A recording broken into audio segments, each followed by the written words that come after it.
gorgeous Scottsdale, Arizona. One more week of spring training 2016 in the Cactus League.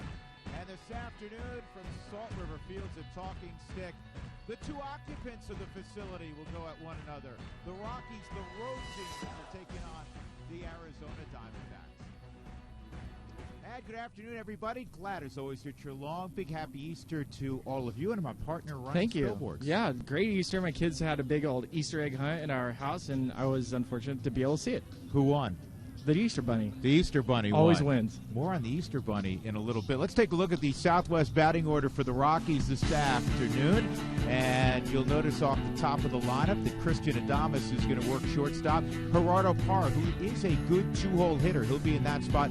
Nolan, he just loves to play every day. Mark Reynolds, Ryan Rayburn, Rafael Noah, Raimel Tapia, good-looking prospect. He'll bat seventh in left field. Tony Walters and Christian Bergman on the hill. Well, Ryan Rayburn is a veteran guy, and he's played a number of spots in the big leagues. He is a professional hitter. In fact, earlier today I asked him, I said, what was your initial spot? Where are you most comfortable? He said, hitter. Well, he came up through the organization with the Detroit Tigers and was primarily a second baseman. Last year was with the Cleveland Indians, and they didn't pick up his $3 million option. And last year he had one of his best years, 308, 8 home runs, but he got signed late. Games have already started in spring training, and Rayburn was still looking for a home. He got brought here because he mashes left-handed pitching. Yep, and yesterday we were talking to Tony Walters on one of the back fields, and we watched him pack his gloves. He needed 2 bags to pack all the gloves in there. You know what? That's a great story, and a story that we're going to continue to talk about throughout the broadcast. This is a guy that got signed literally the day before spring training. He got claimed off waivers from the Cleveland Indians. What makes him unique, he can play shortstop, and he can play catcher. He is in the fight for the backup catcher spot. They're looking at him primarily as a backup catcher, but when you see the skill set this guy has, he got drafted by the Cleveland Indians as a shortstop. It's rare that you see that type of athlete for your backup catcher. Terry Francona asked him to put the gear on when he was in the Cleveland organization. He can play everywhere. Today, he'll be behind the plate. Christian Bergman's on the mound for the Rockies. He's competing right now for that 5th starter spot, and we'll have more on him with Mark Stout when we come back.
Here at Salt River Field to Talking Stick. He will get the start today against the Diamondbacks for the Rockies. And I know many of you Colorado fans think of him as a reliever, a long reliever at the least, and not necessarily a starter. But a starter is what he's been since the Rockies drafted him in 2010 in the 24th round. And Bergman has pitched well this spring. This will be his 5th outing, his 2nd start. You see that his ERA is below 1. In his career in the minor league, 104 appearances, 93 starts, and those relief appearances were all at the rookie level with Casper. So the question is, will he be the 5th starter for Walt Weiss and the Rockies when the team breaks spring training? That'll be next weekend, and take on the Diamondbacks in the opener.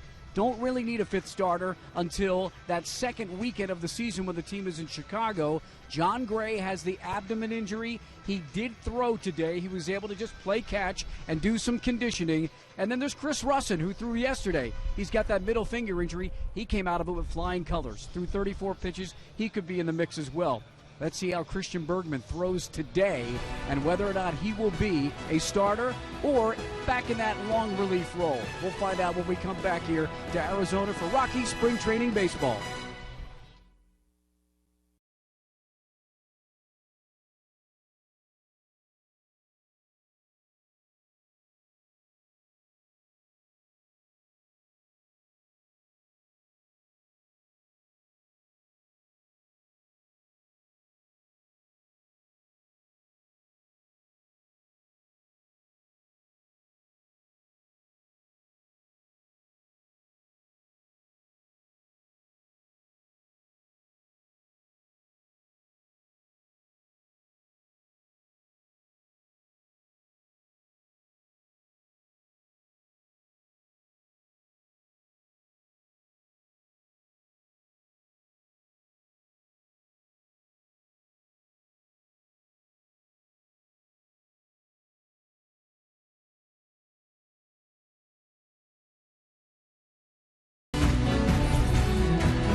Spring Training Baseball on Root Sports is brought to you by CenturyLink.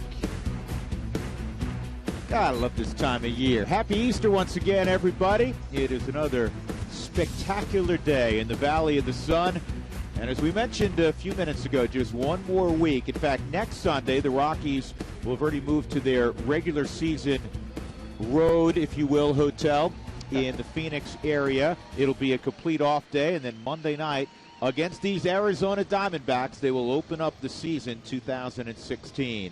It'll be a night game. Christian Adames leading things off for the Rockies. He's had an outstanding spring, hitting .286. He's hit 3 home runs. And here is the Easter Bunny starting lineup. And we show you this one because this is what was originally posted. Tommy Runnels, the bench coach, always fills out the lineup card. If you notice in the 7th spot, he had the Easter Bunny, which would later be revealed as Raimel Tapia. You know what? When I saw Walt Weiss today and I said, "Who's the Easter Bunny? Give me a scouting report on this guy." I said, "Well, it's Billy. He's got mad hops." That's a good line. That's a good line. Here's Ruby De La Rosa, throws really hard, 6.59 spring ERA. What grabs my attention, 13 2/3. He has punched out 16, just 3 walks. You know he's always had this big arm. Remember him with the Dodgers. The Dodgers traded him to Boston, and there's always been high hopes for this guy just because of the velocity. Velocity is there. He's got decent secondary pitches. It's just when he misses middle of the plate, the ball gets hit a long way. It's amazing, and I know you've spoken about this in the past. It used to be, above 93, people say, boy, that's a hard thrower.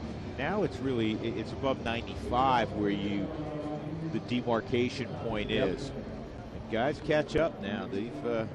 They've figured out a way to get the foot down early and get ready to hit. And if it's 96, 97 and it's center cut, it's going to get hit. It's going to get hit. So the switch hitter, Christian Adames, who has been overshadowed in the battle at shortstop, of course, by Trevor Story, and all Story did yesterday to continue this marvelous spring he has had, was go 3 for 3 with 2 doubles and a home run. But Adames has played very well, and I think Adames will be on this baseball team as a super utility guy. Well, you look at him, and you got to look beyond just the stats he's put on. Does he have options left? The answer is no. He has no options left. So if you're willing to part with this player, which you're not, he's going to be on the roster. Good baseball player. 2-strike count on Adames. Infield straight up. Outfield shaded a little bit toward left center against the hard thrower. And that is fouled off. Arizona has a mix of guys you're going to see on Monday night and some guys you may not see on Monday night. Well, it's interesting. The Rockies are going to play the Diamondbacks 3 more times prior to opening day. And I've always remembered when you play the Diamondbacks a lot, they'd hide some of their starters in the minor leagues. Do you think that's overrated as Adames goes down swinging? Way overrated, especially with the way the game is, the schedule is this day and age where you're going to face the Diamondbacks 18 times this year. You're going to see their pitchers. Yeah. Here's the Diamondbacks defensively. Osmani Tomas will not play right field this year. They feel his arm is better suited to left field. Jason Bourgeois, veteran guy, has been with a million organizations. He's in center. David Peralta is in right. Brandon Drury has a chance to make this club. He's in a battle. Nick Ahmed, slick fielding shortstop. Gene Segura, who came down in a trade from Milwaukee's at second. That guy at first base is pretty good, Goldschmidt. And, never heard of him. Yeah, and Chris Herman is in a battle for the backup spot behind the plate. They picked him up in a trade. Gerardo Parra, the former Arizona Diamondback, and he's behind 0-2. Guy who, like Carlos Gonzalez, was raised in the Diamondbacks organization.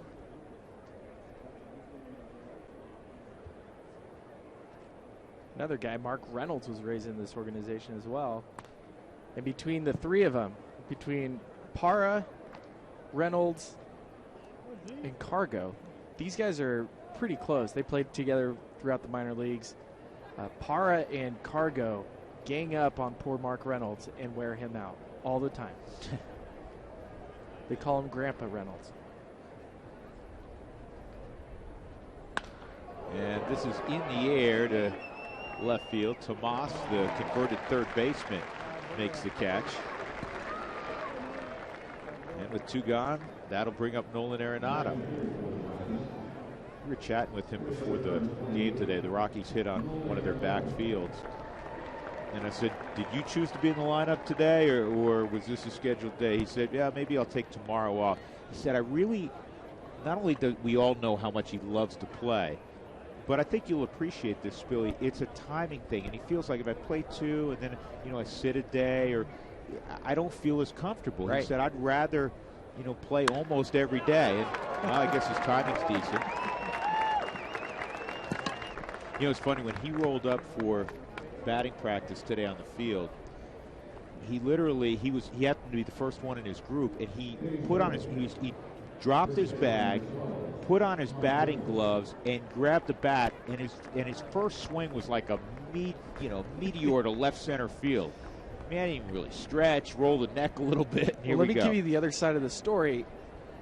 Nolan thought the batting practice was inside the stadium today. It ended up being on the backfield. So that's why he was a little late. He was a little late, and he had to run and sprint, so he was in his group on time. So I know you were wowed, but he had to kind of show that he was going to be ready first pitch. Here's Mark Reynolds. I was reading a piece on Mark last night, and he said everybody's always made a big deal about his strikeouts. This is a guy who hit 44 home runs one season. And he said it all depends on approach. He was saying, listen, if you go watch batting practice, we were just talking about it, he goes, DJ LeMahieu's going to hit a lot of balls over the wall. DJ's a terrific hitter, but his approach, his makeup is he's going to go the other way a lot. Sure. He goes, if he sees a fastball on the outer third of the plate, he's going to line it to right field. He goes, I'm going to spit on it. He goes, because I'm looking for something that I can pull. On 2 hops to third, Drury goes the short way, and it's a pretty comfortable first inning for Ruby De La Rosa. Christian Bergman to the mound when we come back to Scottsdale.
And here's how Arizona will align today. Gene Segura is at second base, the former Anaheim Angel and Milwaukee Brewer, and the rest of the Southwest batting order for Chip Hale this afternoon.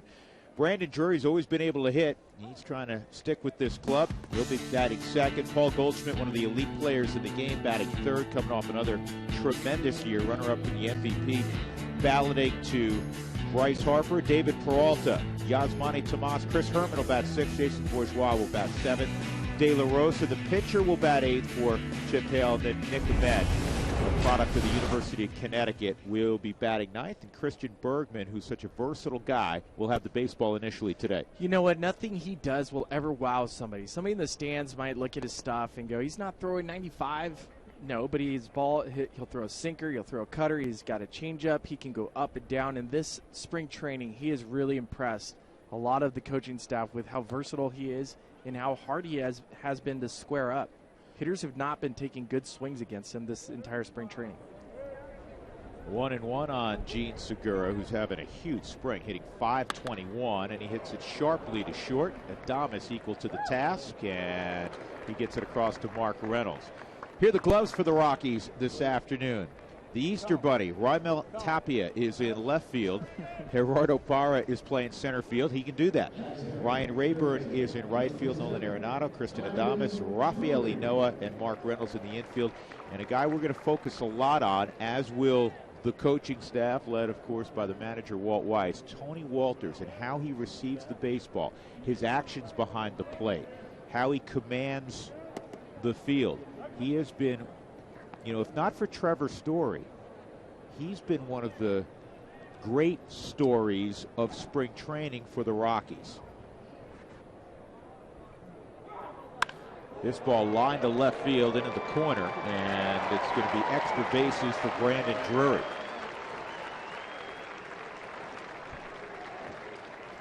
So Drury, 4 straight years in the minor leagues. And he's gotten a taste of the big leagues, but 4 straight years, Spilly, in the minor leagues, he's hit over 300. He's been hitting the ball very well this spring training, a 389 batting average. Last year in his cup of coffee, he hit 214, but you mentioned it, 285 career batting average in the minor leagues. For the Diamondbacks, this team is geared to win now, and there are some holes on the defensive side that they're kind of looking to plug in. Second base, shortstop, third base. They haven't figured out exactly who's going to be there, but they have players that can play there, and Drury's definitely making a case for himself. Here's Paul Goldschmidt. And Goldschmidt takes outside, ball 1. Just a couple subtle things as we continue our conversation about Tony Walters. First 2 pitches of the ball game, borderline pitches, and I thought he stole a strike on the first pitch of the game, to be honest. The very first thing I look at for a catcher is how small of a target can you get down? Can you be below the knees when you're setting up the catcher's glove? And he can't. It's not one of those high hips where you're standing tall. He can make a nice low target. Think Jonathan Lucroy on how well he receives. One, and he got it past him. 1-2.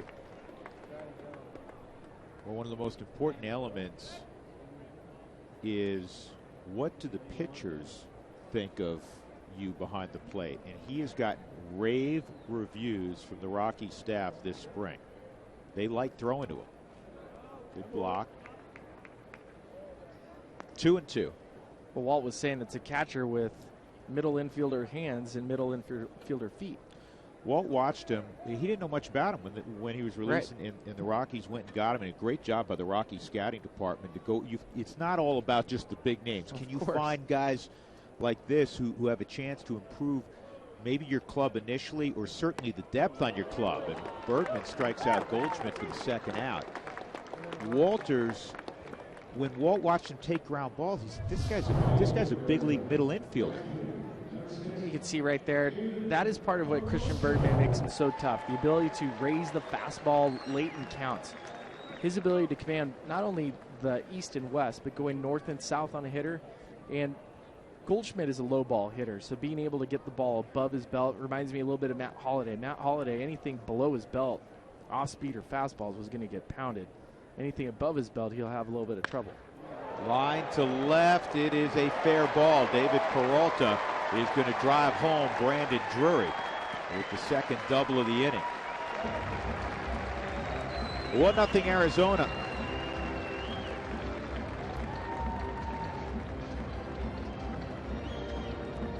This Diamondback team's already leading the Cactus League with runs scored, just like they did last year with the National League. And David Peralta, you talk about a transformed pitcher to outfielder. I know we talk about this all the time, but he can flat out hit.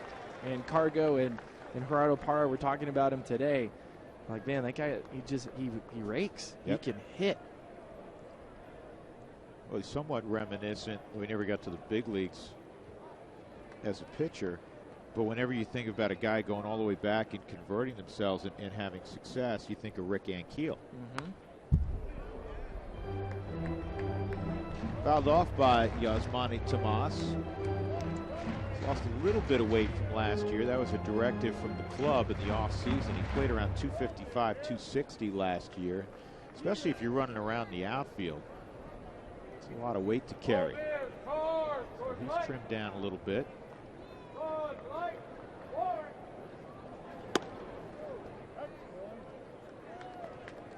Well, and he's a guy for a power hitter, which is what the Diamondbacks thought they were going to get. His approach is very similar to DJ LeMahieu. Inside out. He's looking to shoot the ball opposite field. Fastballs away, 1-2. Scott Barry's calling balls and strikes this afternoon. He's joined out on the bases by Mike DeMuro. And actually, you know what? We have Roberto Ortiz. There's a third guy out there. I don't know if it's a fan who wore umpire's uniform, but he's not listed on our score sheet. This ball is well struck right center field. Going back is Parra, and it is off the wall. And Tomas stops at second. 3 doubles in the inning against Christian Bergman, 2-0 D-backs. And that's his swing path. That's his swing path. He's looking to drive the ball opposite field. And so far, this inning for Christian Bergman, most of the pitches have been up. Even the pitch to Goldschmidt, even though it beat him, was above the belt. The other guys, Drury, Peralta, they're getting pitches almost center cut. And I mentioned how it's been so hard for guys to square up Christian Bergman. Right now, he's getting squared up pretty good.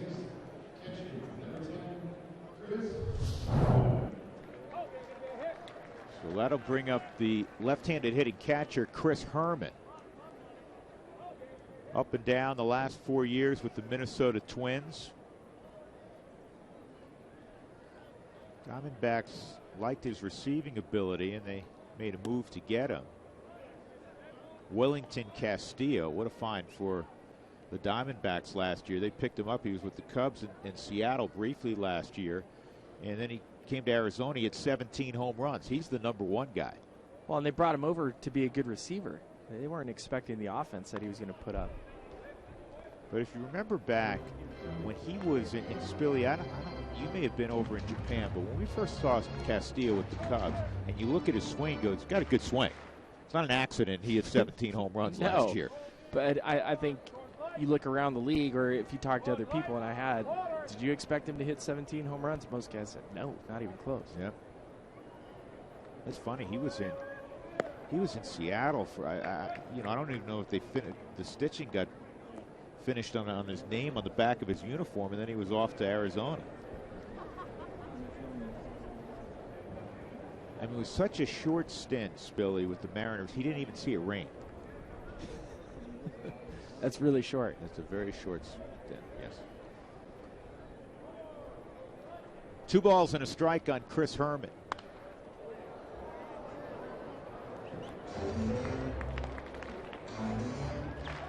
You talk about guys with good-looking swings. It's all kind of relative because everybody who plays in this league probably got a pretty good-looking swing. Worst swing you've ever seen for a real good hitter? Hunter Pence. Hunter Pence. That's what I was going to say. I think everybody says that, right? It's not a pretty swing. 3-2. In fact, nothing, and I say this in a complimentary fashion, nothing Hunter Pence does on a baseball field do you say, boy, that looks right. Doesn't look right, but it's really, really effective. Yeah, you're right. But he gets it done. My favorite is that he goes into the batter's circle, those big old plastic things on the ground, and that's where he warms up. Nobody goes in the batter's circle. Strike 3 on the inside corner. So Bergman punches at Herman, but damage done. 3 doubles in the inning, a pair of runs, 2-0 Arizona as we go to the second.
Is brought to you by Taco Bell. Taco Bell revealed its biggest idea ever, the quesalupa, delicious melty cheese stuffed inside the shell. Get one today And by Southwest, transparency, low fares, nothing to hide. 2-0 Arizona. Ryan Rayburn will lead off the second for the Rockies. And let's go downstairs to the dugout area, check in with Mark Stout. Hey, Mark. Hey, guys. Yeah, the player wearing number 6, interesting story. He has a long history in the big leagues, playing with Detroit and then with Cleveland. I talked to him today about playing in the National League because he's a versatile player. And he said, yeah, I'm excited about it. Don't know much about the NL. I asked him who he talked to first, like, does he know Walt Weiss? And he said, no. You know who he talked to, Spilly, and you'll be interested in this? He called Jason Giambi to find out about the Rockies organization, and that's why he's here. Well, that's all you need to know is Big G saying, yeah. Oh, yeah, guy. That's a great place to go. That's a terrible Giambi. No, actually, it's pretty close to Giambi right there. Big G with the stamp of approval. So here's Rayburn. And he checks his swing there, and he's ahead 3-0. So he has played all over, second base and left field and right field primarily, but he's versatile. I mean, in a pinch, in one of those blowout deals, you can throw him out on the hill also. Look up his ERA. Got the green light. Well, when you look at Ryan Rayburn, you look at his career. Last year with the Indians, he had a over 1,000 OPS against left-handed pitching. 325 batting average, 8 home runs, and this is from a team last year with the Colorado Rockies who hit 256 with a 677 OPS as a team. That's an on-base plus slugging compared to the 772 that they did against right-handed pitching. So the Rockies need some help against the lefties. But granted, when you look at the pitchers, the left-hand pitchers in the National League West, you're talking Clayton Kershaw, Madison Bumgarner. On the Diamondbacks, you got Patrick Corbin, who came back and was throwing really well. He was an all-star in 2013. I mean, there's no slouches on the left side. The Dodgers, are, in addition to Kershaw, are going to throw out some talented lefties. 3-2 on Rayburn. And it's toward the hole. Nice pickup by Drury. And he's going to throw him out. By the way, Rayburn, 2 appearances in his big league career. Last year with Cleveland, 2013 with Cleveland. Shutout baseball. An inning and 2/3. He is not allowed an earned run. He's allowed only 1 hit. He's walked 1, and he has a strikeout to his credit. That's nice, right? I think every major league position player thinks that they can pitch at the big league level, at least get a big league hitter out. And it's not how hard you throw. If I ever had the chance to throw on a big league mound, I would throw as soft as I could. You know who would take the mound every once in a while in blowouts? Former Rocky Aaron Miles. And I think like Aaron would top out at 76. That's how you do it. Jamie Moyer went up to him and said, "Where'd you get that heater?" Yeah, that's good. That's good speed. Ball and a strike on Rafael Noah. Is he going to break out? I asked him earlier. He didn't give me an answer, though. He was non-committal on his walk-up song. For Rafael, sexy and you know it? Yeah. He's got to go back to that, right? Yeah, if it works. 2 outs.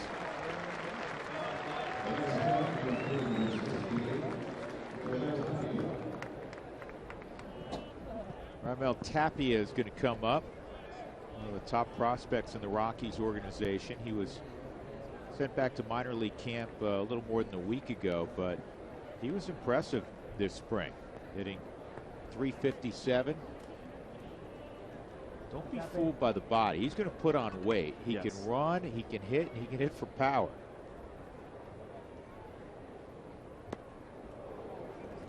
Well, it's interesting. You talk to scouts, and it's a mixed bag. Some guys are sold that his hand-eye coordination is off the charts, that he can hit. He reminds them of Rod Carew, Ichiro, all these. Corey Dickerson is a guy that Tapia kind of you get claims to.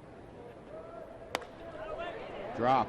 It will. Base hit. Yeah, and that's an example where you're saying he's full, a little bit out on the front side. But he got a hit. And that's the thing is, most of the time that you start hearing people talking about projections and prospects, and at the end of the day, if the guy's getting results, look at that ball's off the plate. Sure, he does a couple things unorthodox, but guess what? That barrel was through the zone the entire time. That was through the entire at-bat. Here's Tony Walters. Tony had a big 2-out, 2 RBI hit yesterday in his lone plate appearance. playing second base yesterday. Today behind the plate. 2-0 Arizona with 2 outs. Tapia at first base.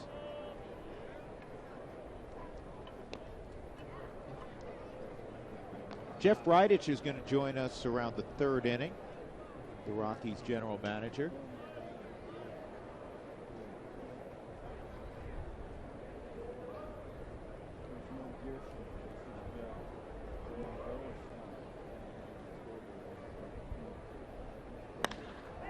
This ball's driven to left center field, and it is going to touch down and kiss off the wall. Tapia is going to score easily. Tony Walters continues his impressive spring. He goes to the opposite field. He makes it 2-1. I just looked down, and I wasn't watching Walters. I was looking at the coaching staff, and Tom Reynolds and Walt Weiss are sitting by each other. They kind of just look at each other and smile. He's making it difficult, and you can see that's a really short, compact swing. He's able to shoot the ball opposite field past Tomas. It's nice. I mean, every opportunity that he has had this spring training, he's taken full advantage of it. Even playing second base, you hear of these great plays that the guy has made. Here's Christian Bergman. That's inside. That's what you want. If you're a player, you want to make the decision for the coaching staff, for the front office, as difficult as possible, and Tony Walters is doing just that.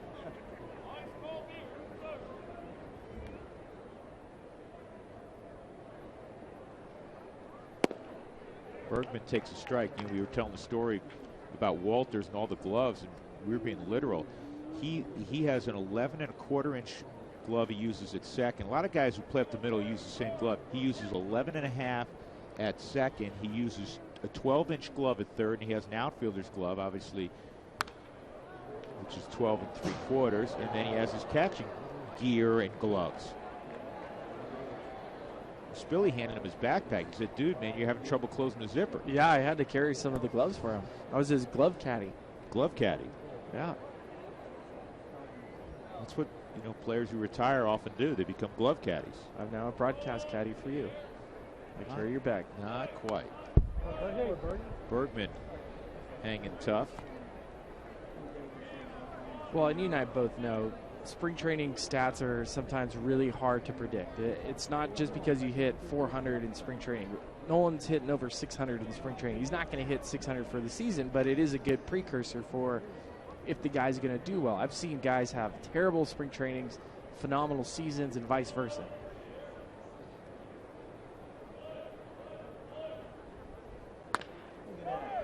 On the ground to Paul Goldschmidt, and he'll flip to De La Rosa. Rockies with 2 outs counter, bottom of the order. Raimel Tapia a base hit, and then Tony Walters a run-scoring double.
In the bottom of the second, fans, mini plans start at just 10 games at $120. Opening day is included in 20 and 25 game plans. Buy your plan now. You should buy those tickets for all the little leaguers out there, Drew. Let's do it. A lot of the little leaguers are down here. Spring break these last 2 weeks. The desert is busy. Do they have tournaments down here? Big time tournaments. Big tournaments. Yeah, USSSA, Triple Crowns, a whole lot of fun. High school tournaments. Here we go in the bottom of the second inning. Jason Bourgeois will hit 34-year-old Houstonian. We want to talk about a Little League team. We were talking about a Little League. You know who he played Little League with? Who? They won a state title in Texas. You win a state title in Texas, you're like world champions, right? Big state. You know what? Is Texas still trying to become its own country? Well, a few people there want it to be its own country. But he played with Michael Bourne and Carl Crawford on the same Little League team. That's a good team. That's a good outfield. That's a really good outfield. There's a good chance they were playing shortstop. I mean, Crawford's not playing shortstop, but that's... Well, Jason was actually drafted in the second round out of high school as a shortstop by Atlanta. This young man's been with 10 different organizations, and he's seen big league time with 7 different organizations. He's having a good spring. Pop up to shallow right, Ryan Rayburn, who also brings a number of gloves to the ballpark, makes the catch, 1 out. Here comes the pitcher, Ruby De La Rosa. Well, you and I have talked about this. I think, again, baseball's changing. The game is becoming more specialized. Bullpen is becoming tougher and tougher. You're seeing more guys throwing higher velocities. And so when you start looking at teams and how to construct them, you're starting to see these super utility players. The guys like Ryan Rayburn, the Mark Reynolds who can play anywhere on the field, Tony Walters. You're starting to see those guys because more teams are going for more bullpen help. They're adding more guys in the pen. And so I think you're going to start seeing shorter benches, especially in the American League. So guys are going to have to be not so specific to a position. It's not the same. I don't know in the American League why you'd have 5 guys on the bench. It's hard. Like, you remember just years ago, a guy like Jason Giambi in this day and age, just a left-handed bopper for a National League team, you won't see that. 2 outs. Well, the only time I can imagine an American League team do it, Spilly, if you had a couple of spots that you had a legit platoon, sure, a right-left deal. Sure. And then you have to have your backup catcher, and then maybe you want your speed guy. So maybe there you can construct an argument to have 5. But most teams, if you're rolling out at least 7 of your 8 position players being the same most days, it doesn't make sense not to have that extra arm. Exactly, but National League teams are starting to kind of adopt that. And that's the point I'm getting at, right, is you're not seeing the big bopper extra, just a hitter. The extra hitter, the pinch hitters on the team are not just primarily power guys. They're guys that can go out and play multiple positions and fill in. Why? And it's one of the reasons that Tony Walters is so intriguing. Yes. Because it's an unusual combination of positions that he can play.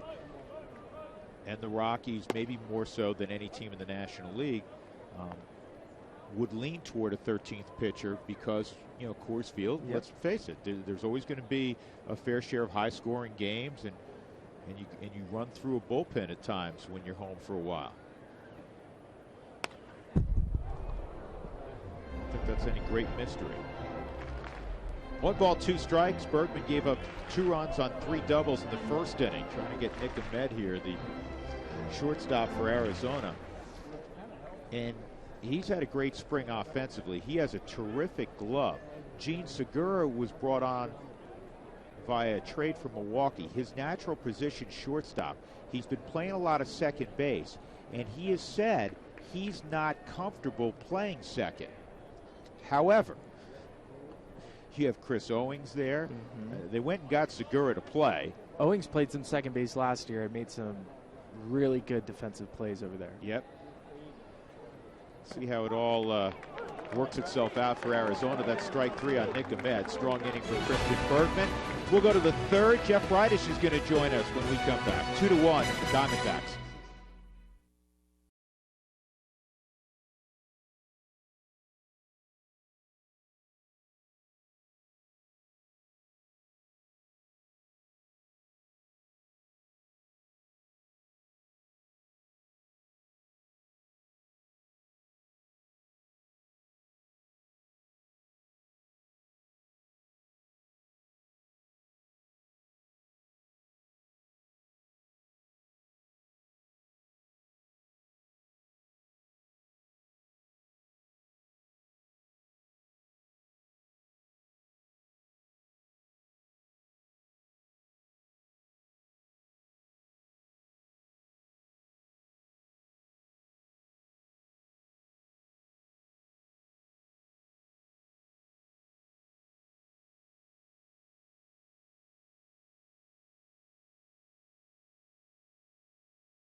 Arizona leading the Rockies. Top of the order for the Rockies, represented this afternoon by Christian Adames, Drew Goodman, Ryan Spilborghs, Mark Stout. And as we mentioned, we're joined now by the Rockies' second-year general manager, Jeff Bridich.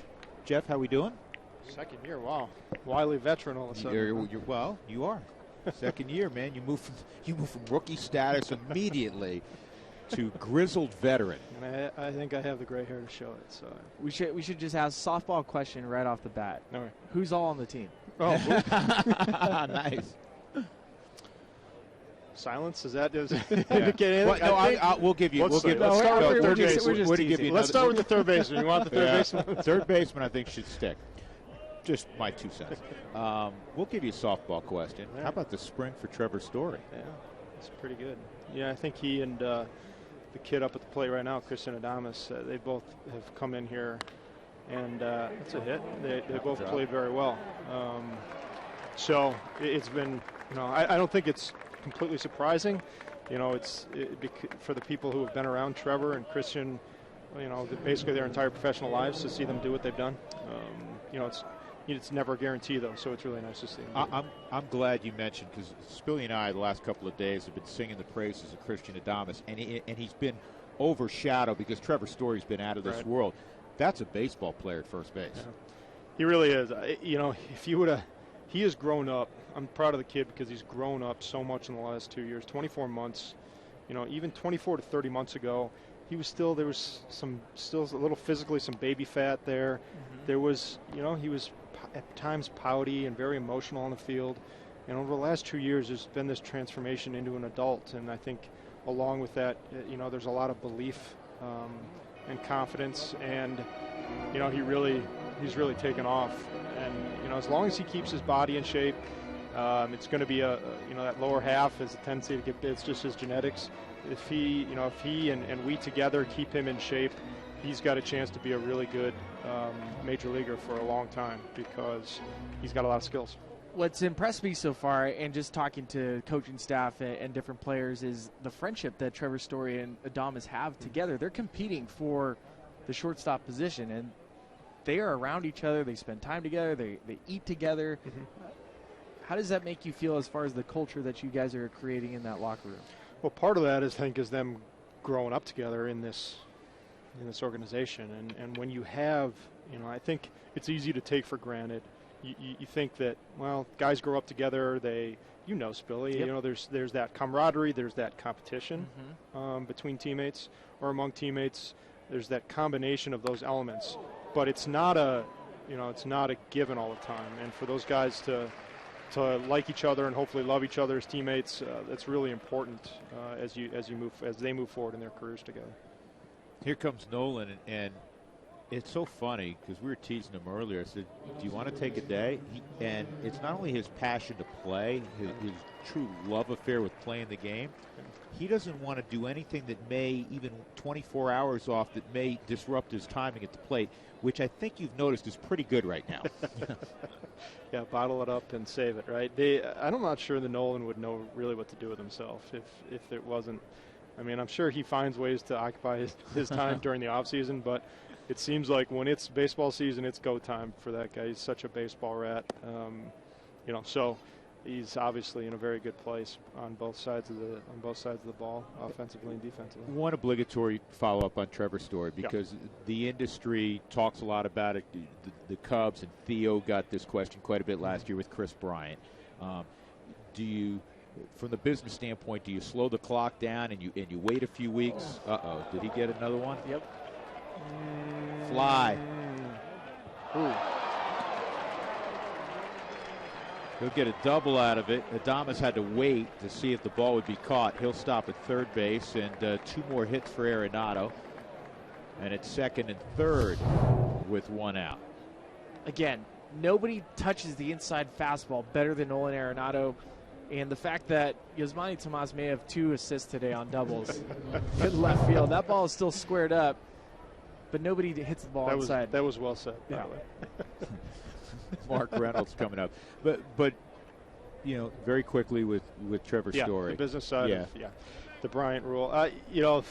There are a lot of assumptions in that rule, I think, by everybody involved. The assumption that and it seems like that the industry or the people assuming we're right in terms of Bryant, that once he came up, he was never going to go back down, right? And that's the issue there, is that if this player comes up and he never sees the minor leagues again, that, you know, you save a year and all this. But there aren't those guarantees. I mean, look at even Carlos Gonzalez. If you look at his path to the big leagues, you know, and you remember when we traded for him, we had to send. He was struggling so much. And Tracy, I remember Jim Tracy was, you know, we got to send this kid back down to the minors so he's too good of a player to be playing like this. You've got to, you know, so there's never a guarantee of a direct path. And so, you know what, I don't, you know, especially with, you know, players you feel like are up the middle and everyday type of guys, you know, they're very valuable for your team. So if we feel like he's earned the job, then he's earned the job, and we're not gonna think twice about it. Looking at Mark Reynolds brings a lot of gloves to the field. He can play third base, first base. He can play some outfield. He provides some depth as far as being able to hit the home run against left-handed pitching. When you were looking at some of these players, the Ryan Rayburns, the Walters that we're going to see later, how important is versatility for the bench and for these extra roles? Huge. It's vital for us in the National League. It's vital for us in terms of, at times we carry an extra pitcher in the pen, and so you players, you know, in order to give Walt and TR and the rest of the coaches a feeling of confidence to try to win a game, you the responsibility to win that game that night. You know, you have to have versatility. They have to feel comfortable and have guys with experience playing all over the field in order to be able to make the moves, hopefully, that they need to make on that given night to win a game. And so, you know, that looking for that blend of youth and experience and versatility all wrapped into one, you know, it can be difficult at times, but it's important for us. 3-2 count on Mark Reynolds. One of the things I'm fond of saying in the game of baseball is, at any level, you're not going to hit 1,000, you're not going to field 1,000. Now that you're orchestrating moves all the time and discussing moves all the time throughout, particularly the offseason, you're always trying to improve your 40-man roster. Mm-hmm. Did you accomplish more or less what you set out to from the offseason 2015 to where we are today with a week to go before the regular season? Well, the honest answer is probably yes and no. You know, I hate to sit the fence on you for you, but it's, you know, you look and you say, okay, we're definitely better in terms of talent in certain areas than we were, you know, a year ago at this time. We feel like, you know, there's more balance to our, you know, the depth that we have, prospect depth, the player depth that we have both at the major league level and minor league level. You know, it took some trades and some things to do that, but you know, it's never, you know, if you ever catch me saying, yeah, we're set, we're good to go, you know, check me and you know, stick me in a rubber room, because it's never that case. You know, guys get hurt, just like that. You know, we're going to start with a bunch of guys on the DL. You know, some that we anticipated, some that were not anticipated at all, and you know, things you face challenges like that all the time. So I think that we did to a certain degree. I think that we feel like, especially with the pitching and what's shown up in big league camp, especially, got to see some players that we hadn't before, some pitchers we're excited about their futures, and we feel really good about that. And you know, in other areas, there's always places to get stronger. Let's talk about some of the young pitchers that were in camp, because there was a buzz when we first got back into spring training early February, seeing the German Marquez, the arm that you got from Tampa Bay, the Jeff Hoffman, the type of competitor we saw, Antonio Sansatella. It looks like it's just reborn. And then Kyle Freeland, who I think talked to most of the guys around camp. They said that was the guy that stood out the most. Kind of describe this group, and right now projected they're going to be in potentially Double-A. I'm thinking, how important is that? It's huge. The fact that, you know, you mentioned Double-A, Double-A, Triple-A, wherever they are, you know, the fact is this important, you know, the importance is the wave. You always look at waves of players, hopefully, and this wave of really talented kids, if they stay healthy, it's at the highest development levels that we have. So that's an exciting part. Obviously, they have things, each one of those guys that you mentioned has things to do to improve on, but I think together and collectively you look and you can get excited. And there are players in camp that you didn't even mention that, you know, I would add on to that, you know, Shane Carl and Harrison Musgrave and, you know, Sammy Moll. I hate naming because you always leave somebody out that you shouldn't. But it's exciting, right? And so, you know, when you talk about goals, one of the goals was to absolutely address and add to the pitching that we had. And I feel like, you know, as long as people can keep their health and we do a good job of that, I feel pretty good about those kids. 2-2 on Ryan Rayburn, 1 out, bases loaded. Rockies trailing 2-1. Jeff Bridich, of course, is with us. The other thing the fans always want to know, and this has got to be one of the more difficult things that you, as an organization, have to determine when is the time right. You know, that balance between, is it too early? Are there more lessons to be learned, whether it be in AA or AAA? And when do you call upon one of these young guys, and there's been more talent with arms than we've seen in this organization probably ever. So it's got to be exciting. You know, it's got to be exciting from that standpoint. Yet you want to make sure that it's like pulling the peach, that commercial. Not yet, not yet, not yet. Want to make sure it's right. Pull that peach. It's an individual thing. I think that's important for us, you know, internally to always remember that there, from my opinion or from my perspective, there is zero sort of blanket policy that applies to the players that you have and when they should graduate, and whether that's graduating from single A to double A or double A to triple A or triple A to major league. It's an individual. We're talking about human beings. We're talking about, you know, people with, you know, strengths and growth opportunities and human problems, normal everyday issues that go on in their lives that affect their careers just like everybody else. You really have to be in tune to, you know, the guys, not just the players. And ideally, you'd like everybody to have everything learned that they possibly could and then push them, and they're pushing you to make a decision. And, you know, it's a no doubt sort of situation. How about this kid? Extra bases for Rafael Noah, excuse me. And that will clear the bases. 2 out hits. Invaluable. He's you know, we talk about Story overshadowing Adames may be overshadowing Noah. He's a ball player. He is a ball player. Our scouts, I think it was Mike Paul, John Weil. You know, it was in the Dodgers system prior to coming to us. They did a great job in identifying a minor leaguer that they felt was ready to start blossoming into a big leaguer. That's interesting. You talk about being able to identify players on other teams, especially when we see Wolters come up. That was a waiver claim February 17th. I mean, that's a late claim, but obviously you had eyeballs on him. Kind of take me through a process like that where how many people are you calling? Well, it's interesting. You know, just a little sidebar. We have meetings, and I'm not sure if you went through this when we were around with us, but we just got done with our player meetings.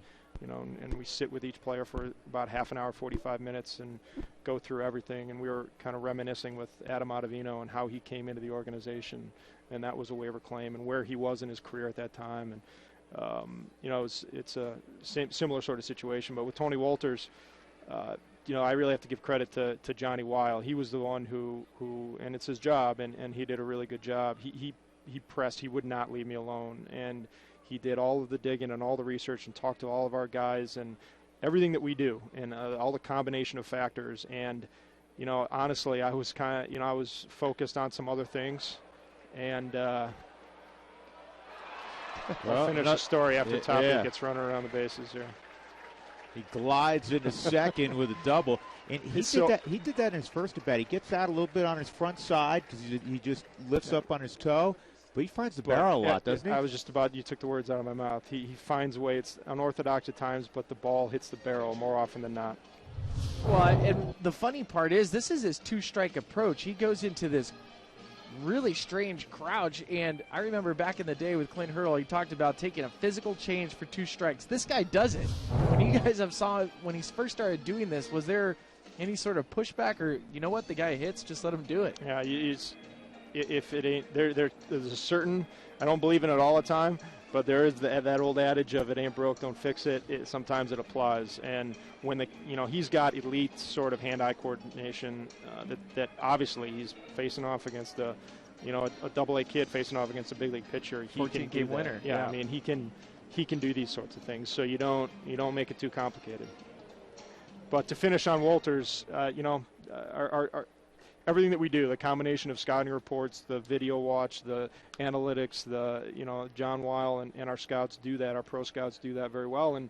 And Johnny just wouldn't leave me alone on Walters. And even though we had three catchers on the roster already,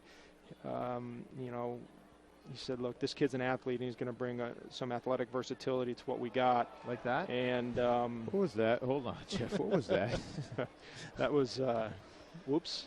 I think that was an oops. The old three-hopper.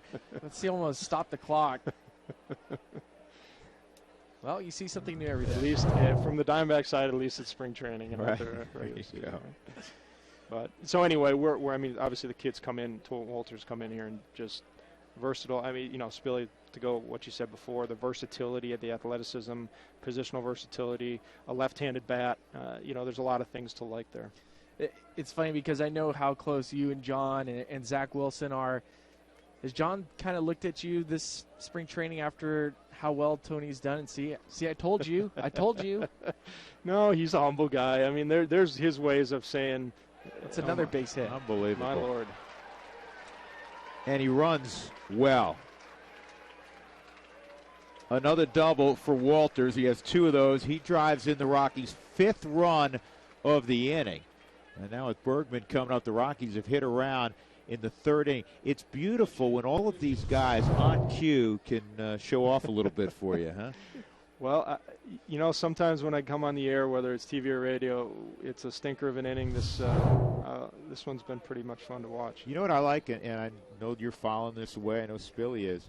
He took a ball away. He went to left center. Yeah. Tried to beat him in, and he got the barrel out and turned on it. Yeah. With Tony, the one thing, honestly, we weren't sure of was what kind of a hitter is he, and does he believe in himself as a hitter? There was, part of his story last year at the AA level was knee injury, and he had to have it cleaned up, and so obviously, Spilly, if you ever had a leg injury, trying to have your foundation underneath you and get a good swing off consistently, it's a tough thing to do. So we were not sure, and so it's a kid that's never played above the AA level. You just kind of have to wait and get to know him a little bit and see what he's all about. And it's been really, and that's one of the things about being able to get him at the very beginning of camp. It was huge for us to be able to live with the guy. One of the concerns, especially for a National League manager, is if you get in one of those extra inning affairs and you need a pinch hitter, but you need to protect your backup catcher because of the position is.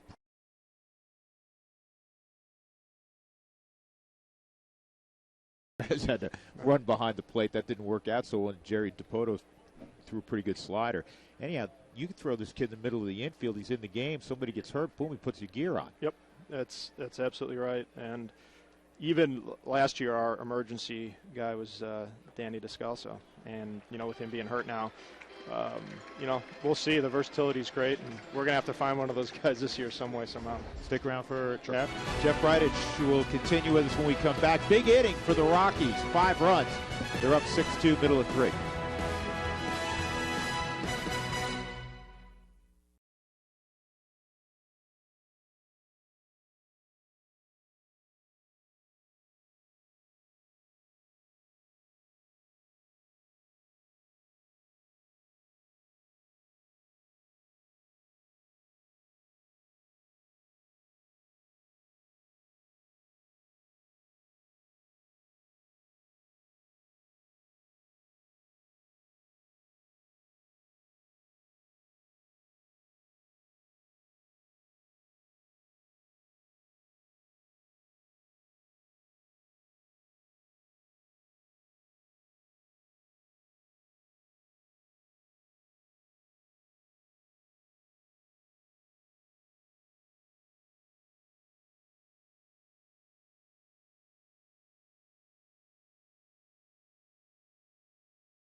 They're close neighbors, the Arizona Diamondbacks, and in 8 days they will tee it up for real. Opener 2016 will be at Chase Field. Drew Goodman, Ryan Spilborg, Jeff Bridich joins us. And we were continuing that conversation during the break about Walters. And if you're catching, there's so much responsibility, especially for a young player. But one of the things that I know you guys look at is how quiet is he? And he's pretty quiet back there.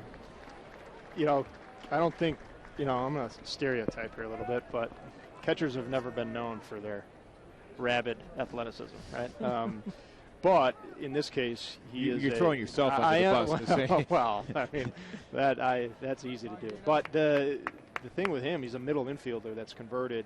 In order to play in the middle of the infield, whether it's high school, college, minor leagues, major leagues, you got to be a pretty darn good athlete, and you have to have good hands. The ones the cream that rises, they have good hands, they have good feet, and this kid's got both, and now it's behind the plate, and he's doing a nice job.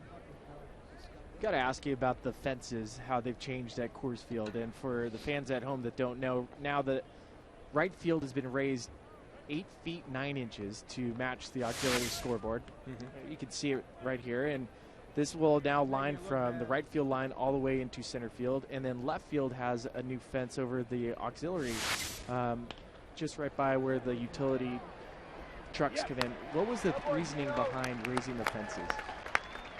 Well, couple different things. The one, with all the new technology that we have now in the game, felt like we were able to have a very specific and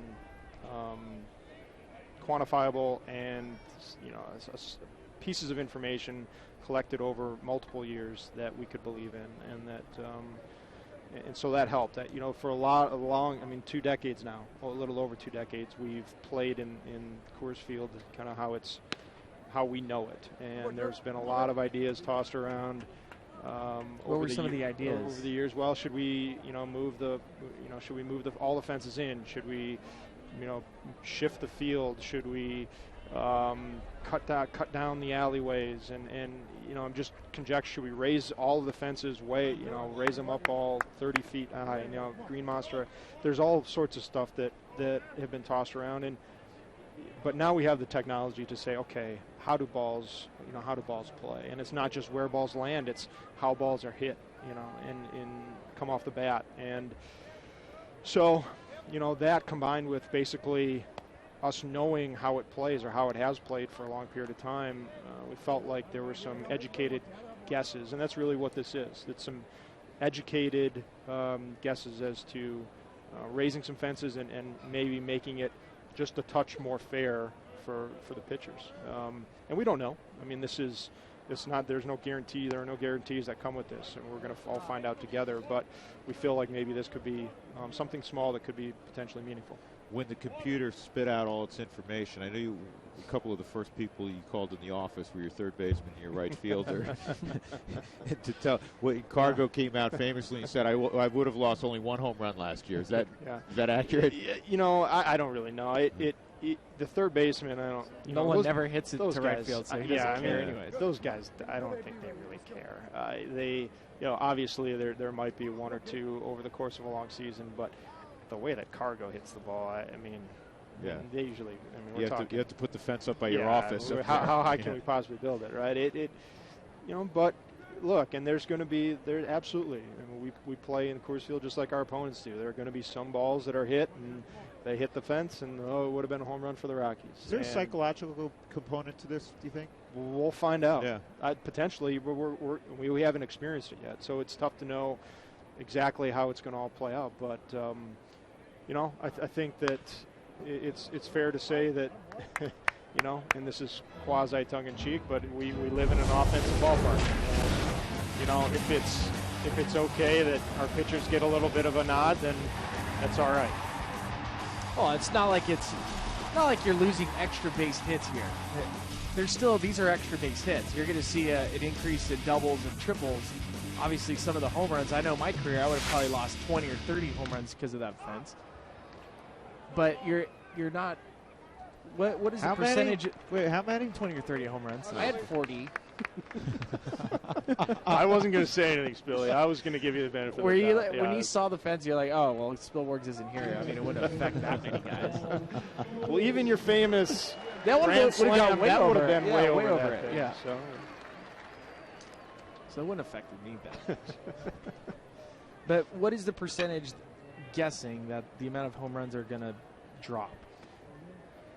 It's actually a small number, and I'm not gonna get into. We haven't really gotten into specifics. It's a small number in just regular numbers, right? In terms of baseball, it's a small number, but potentially statistically significant. So, but again, we don't really know. There's differences in every season. The amount of balls that are hit out that way, or the amount of balls that are hooked right down the left field line where that fence is going up. But and some of our players, Charlie Blackmon, some of the other left-handed hitters, they might be affected. I know that when we were talking to Mark Reynolds, about, and we mentioned to him when we were talking to him about a contract, we might be raising a fence here, and he kind of looked at us like, yeah, so I hit those balls past those fences. So yeah. We'll see. Speaking of Mark, during batting practice today, there were fans walking in on the road on field 2. Yeah, he hit it over their head, so he's okay with wherever you put the fence. He's got plus power. There you go. 6-2 Colorado.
As we go to the top of the 4th inning. Rockies hit around the 3rd inning, and they produced 5 runs on 5 hits. Christian Adames got it going with a base hit, and he will lead things off against Ruby De La Rosa in the 4th inning.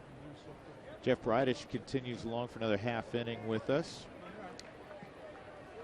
Dugout's busy. So everything else good? I mean, is this time of year, do you get to take a deep breath a little bit because your work, no deep breath at all. But a lot of your work occurs, I mean, it's year-round, but October and November, and you're assessing and trying to figure out what you're going to do with, your roster, et cetera. This time of year, you've molded it and you're watching, but what's the day-to-day operation look like? This time of the year is very nerve-wracking because we've been here for a long time. We have played a lot of games. A lot of our players feel like they're ready to go. Coaches feel like everybody's ready to go physically and now mentally as well. And every game that you play is, another chance that somebody gets injured. And that's the biggest worry. Every, pitches that just like that pitch, pitch gets away, and if that's a right-handed hitter, you might be domed or something like that. These games are tough to watch at times, to be honest with you. I remember Garrett Atkins in 2005 exhibition game in Colorado Springs pulled his hamstring, and that allowed Jeff Baker to make the opening day lineup, and he ended up hitting a home run that day. There you go. It is scary as a player, too. I remember being a position player.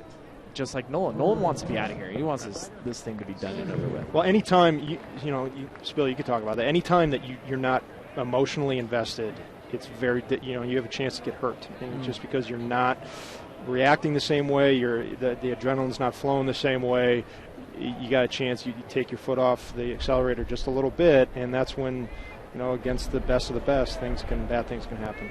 Talk a little bit about, since he's at the plate, Parra and the evolution of your acquisition of Gerardo.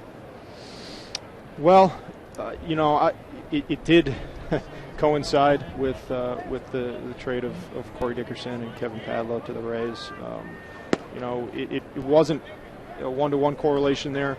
We felt like that if we did go with those four guys, that outfield was going to be a strength, and adding a quality human being and a quality player like Gerardo was a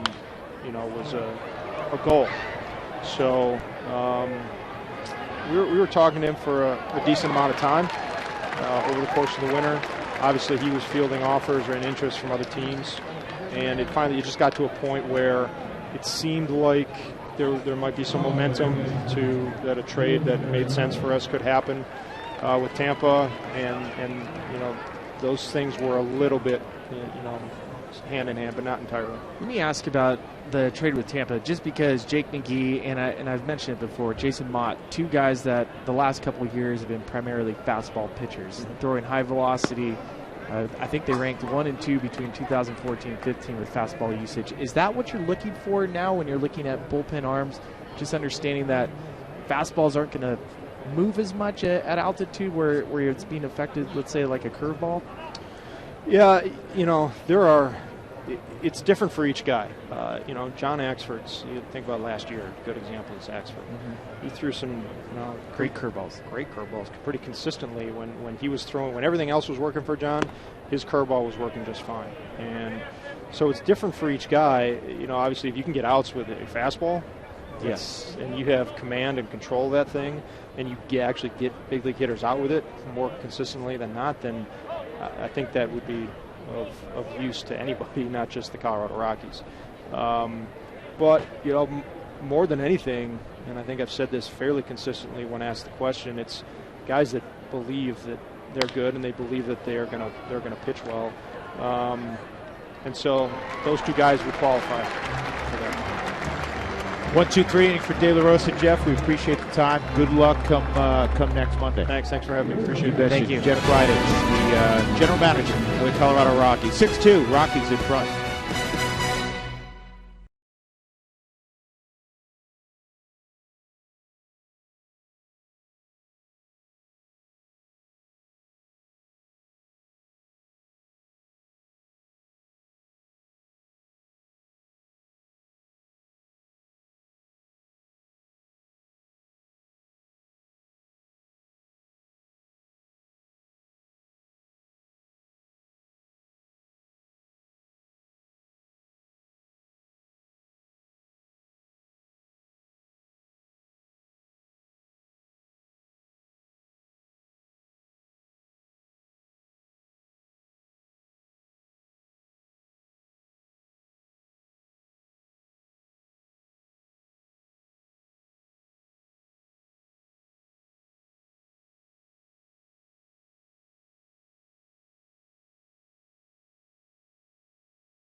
Rockies are up 6-2 in the bottom of the fourth. The Colorado Rockies home run for the homeless 5K is Sunday, May 8th.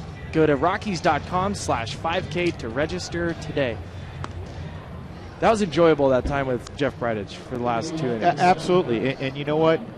Jeff is going to be forthright as he was on Trevor's story, and I know there's a lot of fans out there saying, all right, this guy's tearing the cover off the ball. There's a need at shortstop.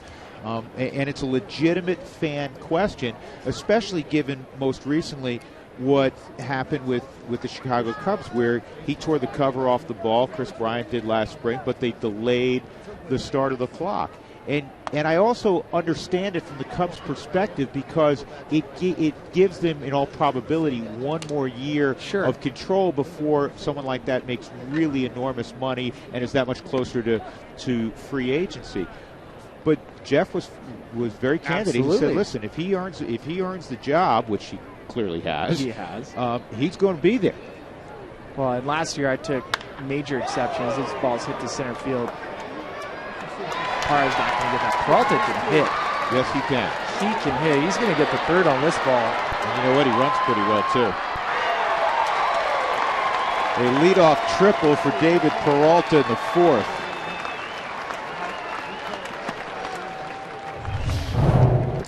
Well, Bergman's given up quite a few doubles today. Again, center cut fastball. That ball runs right back over the plate.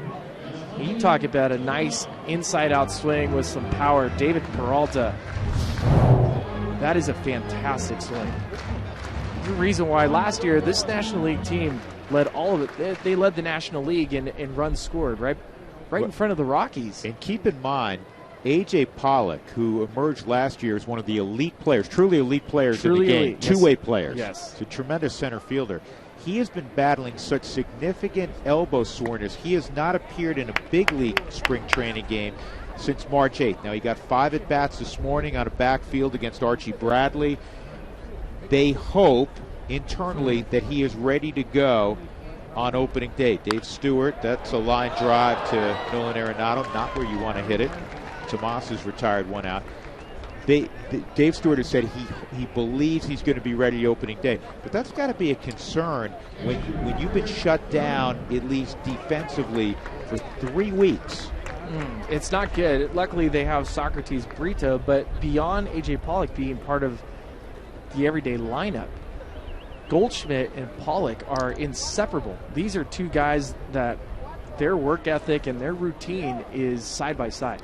And so tossing your best friend, the guy that you work with, from a guy like Goldschmidt. Another line drive to Nolan. Good. You don't want to hit it? Stop hey, there. Don't hit it there. It's not going to work out well for you. Just grab your bat. Go get your glove now. But it's important for these guys to keep those two together. You see Nolan shading way off the line because it's a left-handed hitter, and the ball's hit right to him. He just has a nose for the baseball. Here's Bourgeois. He flew out to right field his first time up. Now there's 2 outs and a chance to strand Peralta. You know, talking about the close relationship, Pollock and Goldschmidt, they're the two faces, and now obviously you add Greinke, but sure, they're the seasoned faces of the Diamondbacks. Not altogether different than Nolan Arenado and Carlos Gonzalez. It's going to go foul. Well, just think about what Nolan would be like right now if he didn't have Cargo and vice versa. I mean, and even beyond that, there's guys in the middle infield right now. DJ, we've mentioned DJ and Trevor Story, how they've kind of grown this friendship. And anytime you lose your buddy, especially if he's a mainstay, a cog of the lineup, and he's part of your routine, they're the things that you do together, your workouts. BP, he's in your group, and he's not there. There is kind of a void. I mean, this is a family, right? So imagine being without your brother for a while if you're really tight. Lifted to center. Parra retreats, waits. He's got it. Nice job by Christian Bergman. He gave up the leadoff triple to David Peralta. A couple line drives and a fly ball. 6-2 Colorado as we go to the 5th.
Hi,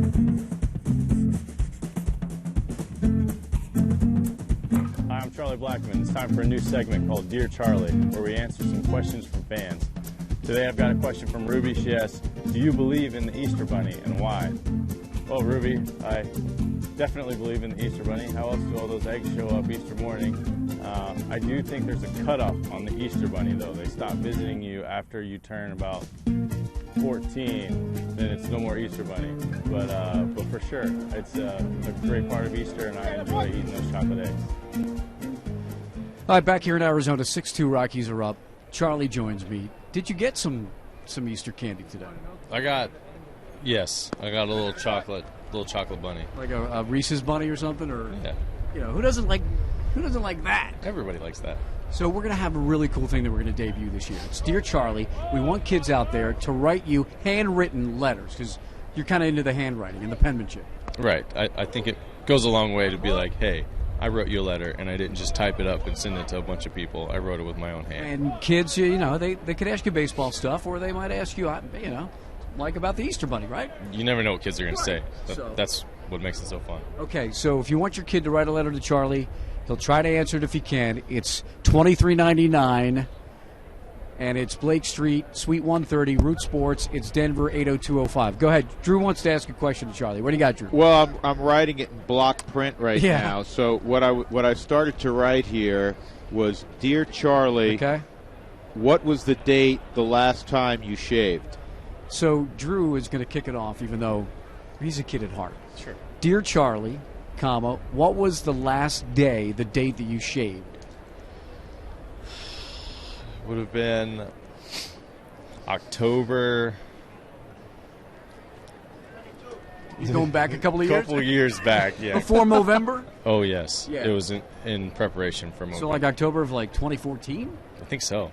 Really? So there you go, Drew. October 2014. We don't know the exact day. Now, if the rock and rollers want to ask a question like Spilly, do they write Dear Chuck? As in Chuck Nasty. Can the kids write Dear Chuck? It's got to be Dear Charlie, doesn't it? I think We're calling it Dear Charlie. Right. If we're calling it Dear Charlie, put Charlie at the top. Let me ask Well Charlie said. a thing. Spilly's got it. Because Go ahead, he's got apparently no fashion sense according to his teammates, but I'm curious what his thought process is on the Diamondbacks' new pant cuffs. We're talking fashion here. Spilly says that I'm the wrong guy. No, that's why he wants to know what you think of the new look the Diamondbacks are sporting. I like it, which means It's awful. I think most everybody else doesn't like it. Mark Reynolds got a single. Tell me about Mark Reynolds. Megamart? Yeah. He can do it all, man. He's obviously a great hitter with lots of power.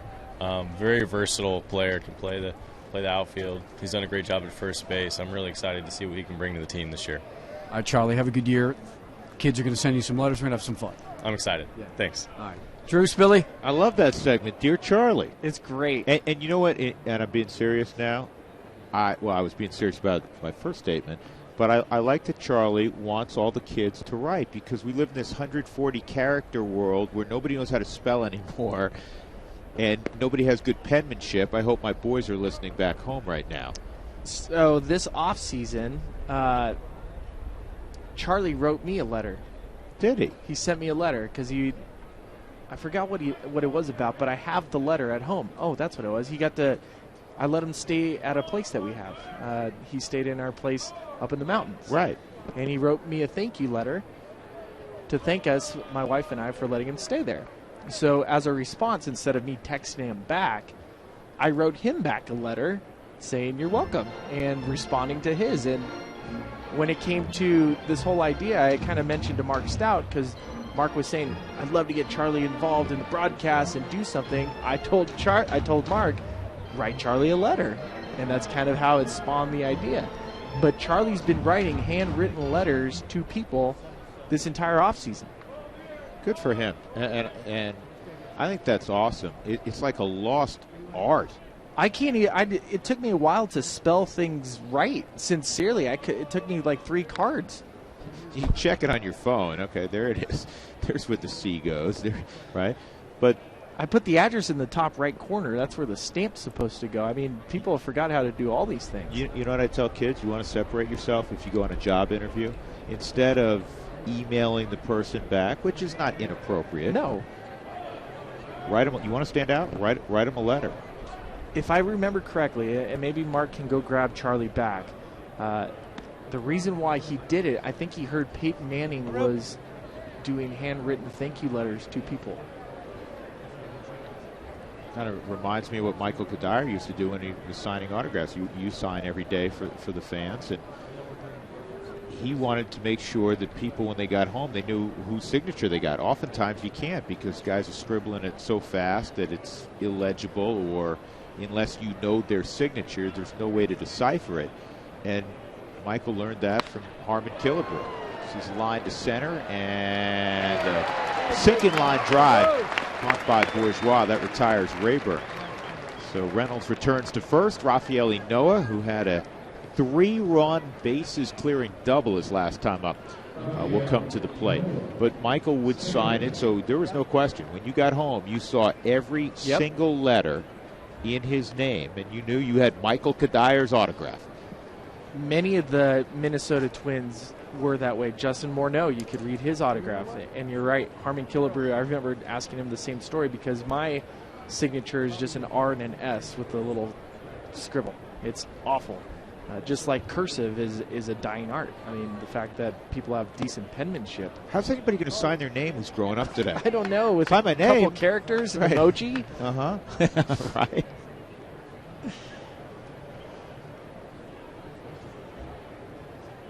Rockies up 6-2 as they hit in the 5th inning. Again, they're the road team today. This is a home game for the Diamondbacks. Rockies yesterday defeated Texas 8-6 behind Trevor Story's 3-for-3 performance. Home run, a couple of doubles. Trevor not working this afternoon. I'm sure he's working. I'm sure he's lifting. I know he's gotten work in earlier, but not participating, if you will, in this game at Salt River Fields. John Gray, want to broadcast what Mark reported earlier. John played a little catch earlier. I think that's so important.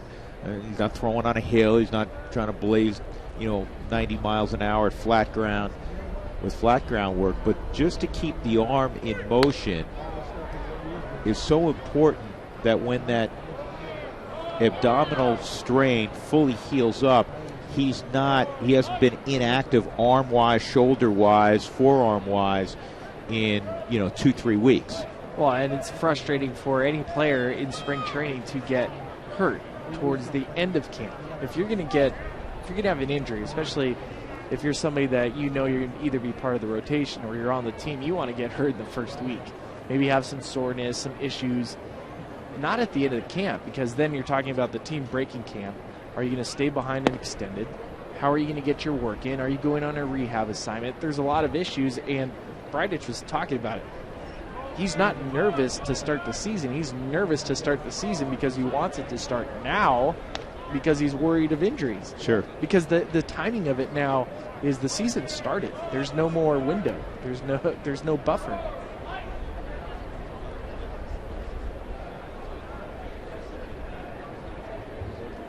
Two-two on Enoa. And he hits it sharply to short. Ahmed, a good feed to Segura, and they turn it over. Nice double play by Arizona. 6-4-3. Wipes out the hit by Mark Reynolds. Middle of 5. Rockies up by 4.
Taco Bell, the new quesalupa melty pepper jack and cheese stuffed inside the shell, only at Taco Bell. Rockies up 6-2 by virtue of a 5-run third inning. They hit around in the third. Nolan Arenado had a double. Adames a base hit in there. 3-run double from Rafael Inoa, the big blow. Raimel Tapia had a double to score a run. Tony Walters had a double to score a run. In fact, Tony is 2 for 2 with a pair of doubles and a pair of RBIs. He's doing the catching this afternoon. And the highest compliment you can give to a catcher at the end of the day is, hey, we didn't even notice you. And so far, we haven't noticed Tony, have we? Have not noticed him at all, other than the offensive stuff he's been doing at the plate. And that's where you want to be noticed. Yeah, exactly. Christian Bergman has been the starter. 1-1 on De La Rosa. Looks like Ruby's going to go 6 innings at least. I think he had to get the pitch count up to 85 no matter what.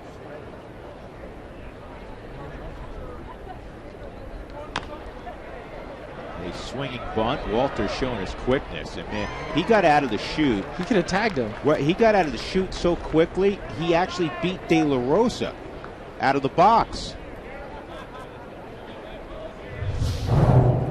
You can see, we talk about the athleticism. There he is, popping out, jumping. He could have grabbed it and ran it to first base and beat De La Rosa down to first. I don't know how many times I've seen that, where you get out of your stance. And he had his right leg down. It was playing it down. Yeah. Nick Ahmed. I mean, you talk about an athlete. It's impressive when you have former shortstop. He's a third-round pick, 2010 by the Cleveland Indians. He comes from Vista, California. Slicing drive, right field. Rayburn lays out. Now he's got to scramble to his feet in the corner. And Ahmed's going to have at least 3. He'll round third and pause.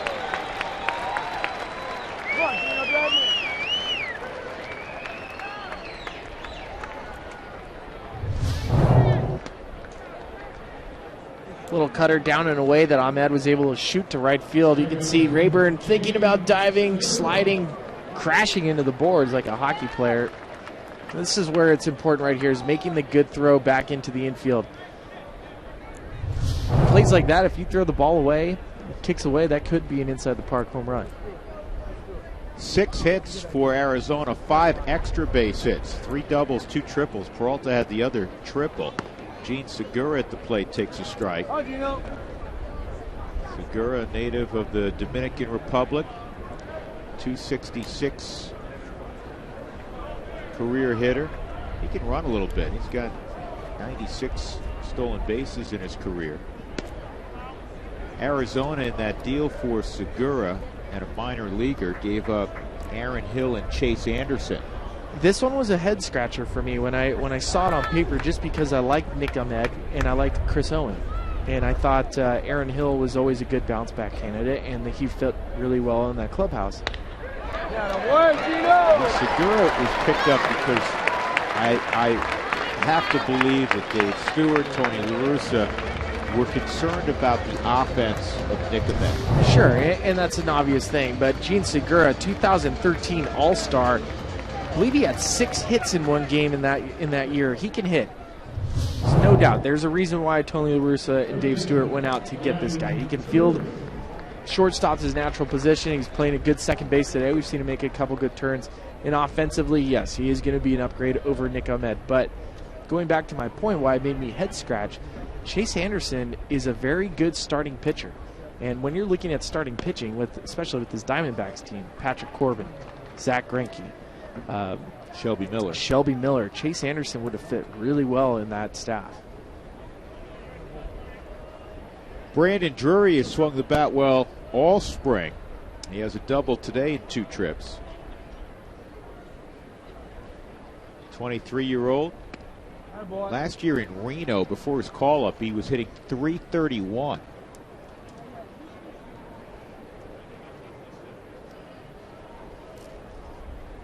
Native of Oregon, so between the rain up there, he played well enough that he was drafted in the 13th round by Atlanta out of high school. I always remember, I think it was Brandon Drury, who was the Little League World Series pitcher. Long time, not Brandon Drury, but you're thinking of the hockey player. He ended up playing hockey, but he was a Little League World Series pitcher. Chris Drury. Drury. Played for the Avalanche. He said he has a very long and distinguished career. No relation, though. They have none. Chris and Brandon have no relation. Zippo? None. All right. I trust you. I will give you a bit of information that is a little interesting. Reading through the media guide, Brandon Drury cites Troy Tulowitzki as a mentor, and they met through each other when Tulo was helping out with a high school coach.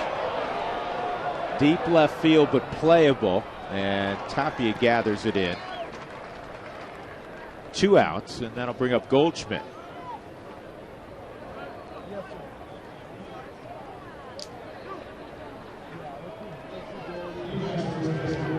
One of the things that Troy was known for, particularly in the offseason, he likes working with younger players. Loves it. And it's not only working on the craft of hitting, but it's teaching guys to work out properly. Well, he did it for Nolan, and he's worked out with Trevor Story. He did it with Trevor Story, yeah. Goldschmidt hits a towering drive to deep center field and gone. So Bergman got him the first 2 times. This time Goldschmidt gets Bergman. 2-run shot. And he makes it 6-5. 3rd home run of the spring for Paul Goldschmidt. He is Texas strong. Man, you talk about a guy that was under the radar. One of the better people in baseball, one of the best hitters in baseball. Should show you the ranks of what he's done in the last couple of years. You miss middle. He is so strong and quick. That's about as far as you'll ever see Paul Goldschmidt pull the baseball, too. He's primarily center field to right field with his power.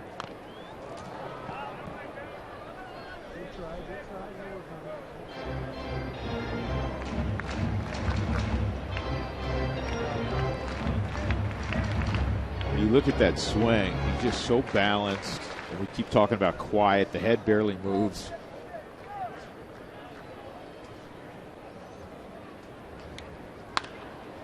Well, and the reason why, I mean, when you're that big and strong, you don't have to create a lot. And if you start, since 2013, first in average, first in home runs, second in RBIs and on-base percentage, the slugging is off the charts.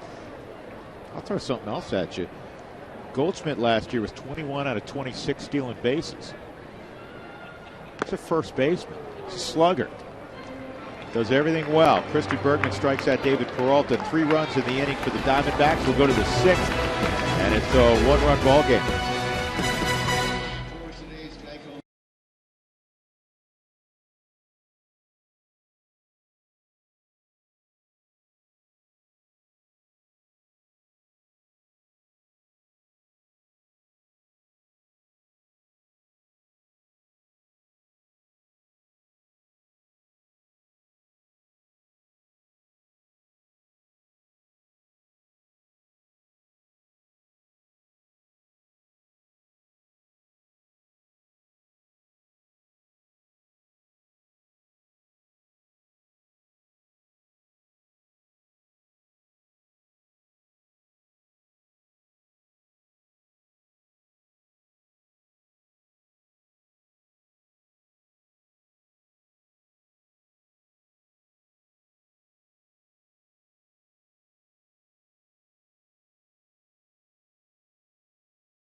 Spring training baseball on Root Sports is brought to you by Steel, for people everywhere who refuse to compromise. Find yours at steeldealers.com.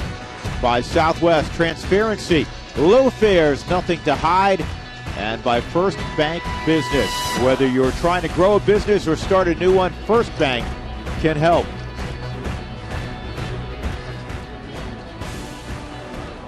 Six to 5, the Rockies leading Arizona as we go to the top of the 6th inning, along with Ryan Spilborghs and Mark Stott and our entire Root Sports crew. We wish you a happy Easter. I'm Drew Goodman from another splendid day in the desert. One more week of spring training. Rockies will conclude on Saturday against Seattle. In fact, we'll have the games Friday and Saturday to conclude Cactus League play, and then they'll tee it up for real Monday night at Chase Field, downtown Phoenix, against these Diamondbacks. Raimel Tapia, a single and a run-scoring double. Oh. And how about a single to left? Got called up from minor league camp. As the Easter Bunny. And as the Easter Bunny, he's got a day to remember. I mean, that is just fantastic hitting. Sets up Ruby De La Rosa the pitch before by showing bunt. Draws in Brandon Drury from third base. Gets another fastball down and away, and then shoots it opposite field. I mean, that's just playing baseball right there. Again, you talk about baseball players. We've mentioned Christian Adames. Let's talk Tony Walters right here. Down and away fastball. Shoots it into left field past Yasmani Tomas. And then later on with Jeff Bryant sitting in the room with us, goes ahead and pulls one down the right field line. Talk about guys making names for themselves in this short camp.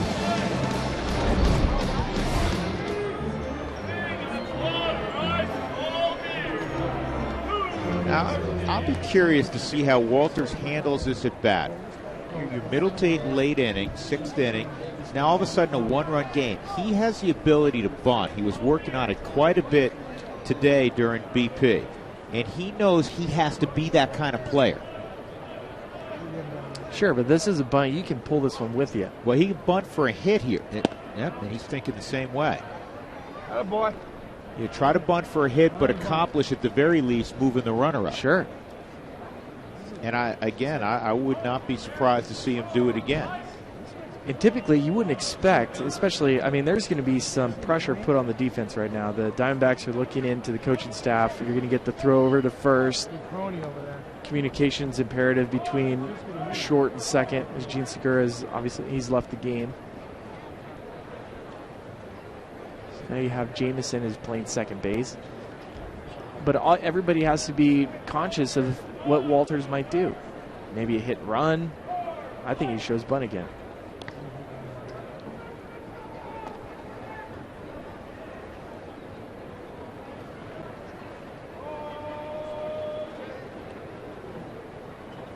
I haven't talked a lot in the first few spring training games on television about the Rocky staff, intact from last year. Walt's got his guys. He loves his staff. Stu Cole at third, EY at first. Push foul. Steve Foster, Darren Holmes handle the pitching. Blake Doyle, the hitting coach, and longtime bench coach Tommy Runnels. Latch, of course. I think it's 51 years now, 51 or 52 years in baseball for Latch. Forever.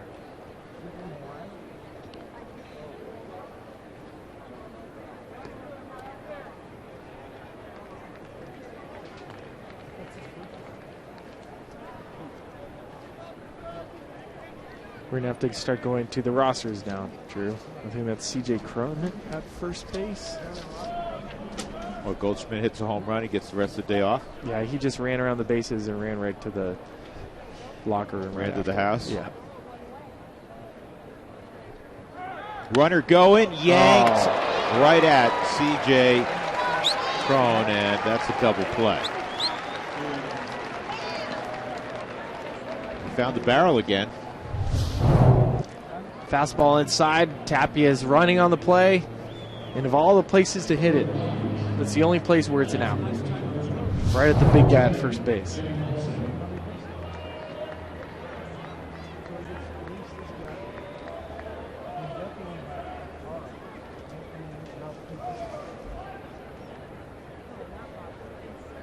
Ben Paulson, the pinch hitter.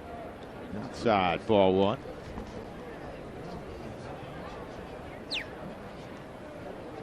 Great job of position right there, Matt.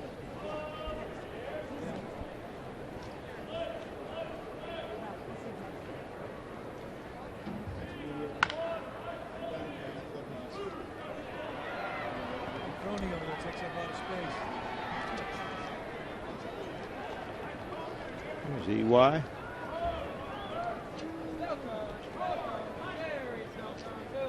It's important for players to have a very consistent staff. Having guys that when you get to the ballpark, you know that they're going to be there, whether it's work or getting the early work in, which Stu Cole is the best. He calls skills work every day. Spilly, you have no skills. You weren't invited. Was never invited to skills work. And Stu Cole and I were talking today about the magic fungo. I don't know if you've ever heard about Jose Oquendo with the St. Louis Cardinals. He's a magician. Magician with the fungo. And I was trying to remember the name of the guy, but he used to throw BP, actually hit batting practice with the fungo. He could hit a fungo for a guy to hit. And I asked Stu if he could do that. He said, of course I could do that. I was like, no, you can't. No, you can't. And he said, you better check the bureau, which he always says, because he has 5 Gold Glovers that he's helped coach. Troy Tulowitzki won 1. You got Nolan with 3, DJ with 1. I think that adds up to 5. That's inside on Paulson. But you'd be amazed at how hard hitting a fungo is. There's an art to it, and I've met very few, particularly infield instructors, that don't take great pride in their ability. That'll scatter the dugout. That's Chris Nelson, by the way. And now he's going to get in hopefully later on. That don't take great pride in their ability to hit fungos. I was teasing him earlier today. Stu was hitting ground balls. He does every day. And he was hitting some rockets at Mark Reynolds. And I said, man, you rolled out of bed hitting aspirin. And he goes, it's big leagues, man. They hit them hard in the big leagues. Stu's great. Good at bat. Wow. Real good at bat for Paulson. And that is the gap he's been wearing out. Not only all spring, but last year as well, where he hit just under 280. Good AB for Ben Paulson. Well, Paulson's been having kind of a tough spring training so far. 238 batting average. Again, spring training is spring training, but that is a good swing. Down and away. It's kind of where his very first major league hit was a pitch very similar. He's going to wear pitchers out when you throw it down and away. We're going to get a pitching change. Ruby De La Rosa's hit his pitch count. So Chip Hale's going to take the baseball away. 2 outs in the 6th. Paulson at second. 6-5 Rockies.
2 outs, and Ben Paulson at second base. Let's check our CenturyLink. What's next? Next weekend, the final 2 spring training games of 2016. The Rockies will have an evening contest in Peoria on Friday, and then Saturday here against the Mariners. And we'll have both of those ball games on Root Sports. And then, of course, the first of 150 opening night in Arizona on Monday night at Chase Field. Drew Goodman, Ryan Spilborgh's Mark Stout. Daniel Gibson's going to take over here with 2 outs. Christian Adames is due up. Christian will flip around and hit from the right side. Former 7th rounder for the Arizona Diamondbacks. And you know what? His ERA is what Steph Curry's averaging in the NBA, which is good for Steph Curry and not so good for Daniel Gibson. Curry's having a nice year. Nice? Really nice. If you like hitting like 9,000 threes and leading your team to a, what have they lost 7 times so far? It's incredible. That would be a nice year. Yeah, they're going to break that Bulls record. Yes, they are. They still have to win 7 of the last 10 to break it. They've been averaging, as you know, much better than that. So the West, can they make the Western Conference Finals just the NBA Finals? Would that beat the Spurs? Would that work? I think you got to win it all. Oh, you're saying they don't even have to play the playoffs? What I'm saying is the second best team, and it's close. It's going to be a heck of a series. Would be San Antonio. With all due respect to Cleveland fans and Oak City fans. Here's the 1-0 to Adames. That goes to the backstop. Ben Paulson will jog to third. Wild pitch.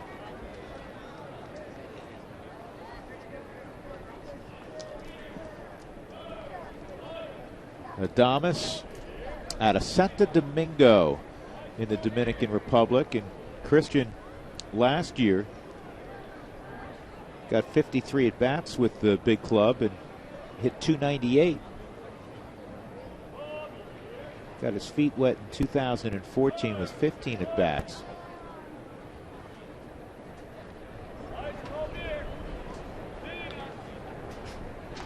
Boy. Takes a strike. I'll get it.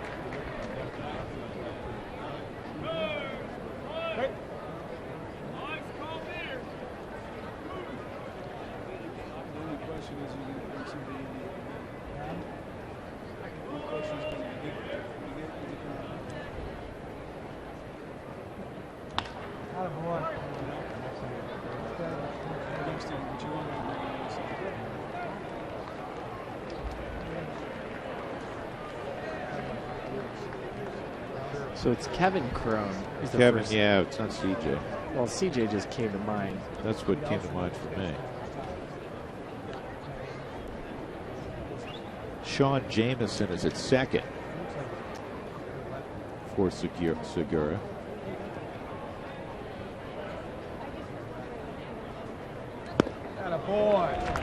Gibson strikes out Adames to end the inning. Paulson, who doubled, moved to third on the wild pitch, is left there. 6-5, middle of 6. Rockies up a run.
Go to the bottom of the 6th inning.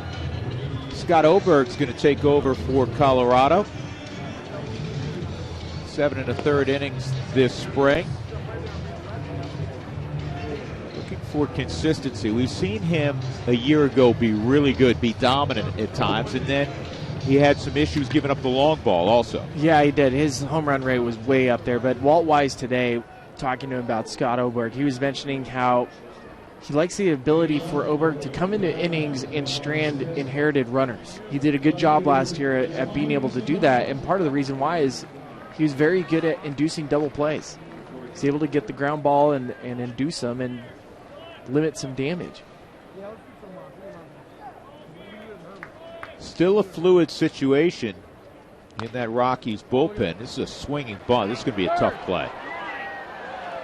Yasmani Tomas with an infield hit.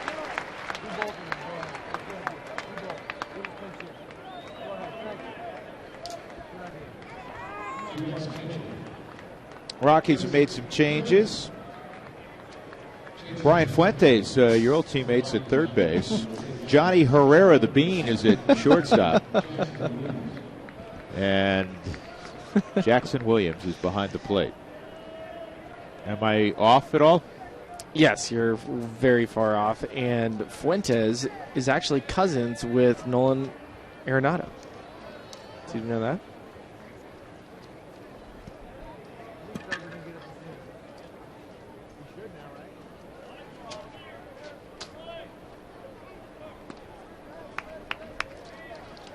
Jackson Williams behind the plate. Product of the University of Oklahoma. You know who went to Oklahoma? George Frazier. George Frazier. That's a good phrase right there. That's about all I could do, though. That was it. Talked to Frazier 2 days ago. People ask me all the time, you talked to Frazier? Yeah, like 5 times this week. Twice on Tuesday. Yeah, we call all the time. Yeah. Nonstop. He's the best. Chris Herman behind the plate this afternoon, getting his 3rd at bat for Arizona. Strikeout and a line out.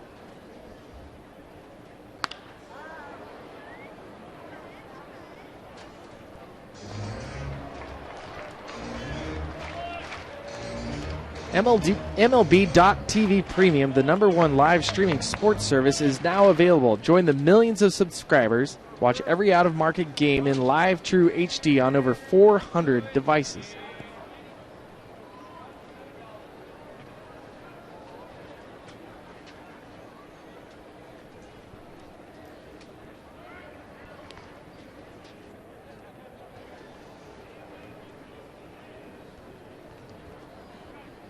Were you able to hear me mention that Josh Fuentes, not Tito Fuentes, is cousins of Nolan Arenado? Yes, and here's one thing you need to know about the Arenado family. There's 2 things. They produce great baseball players, and they all play one position. Third base. Third base. Jonah's a third baseman. Josh Fuentes is a third baseman. Well, you do what you're good at. Yes. Millie Arenado was a third baseman. Fernando was a third baseman. Fernando was a third baseman. It's Nolan's dad.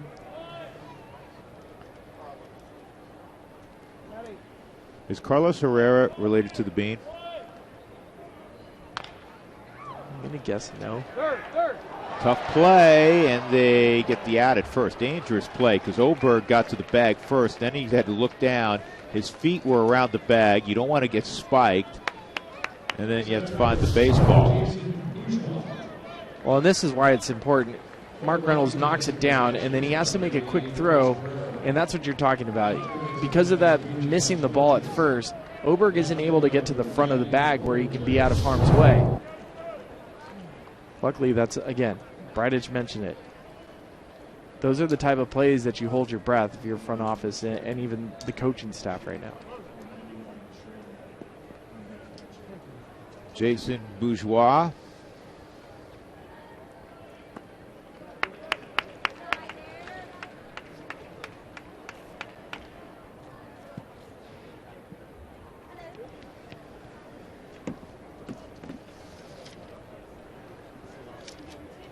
Rockies have 11 hits in the game.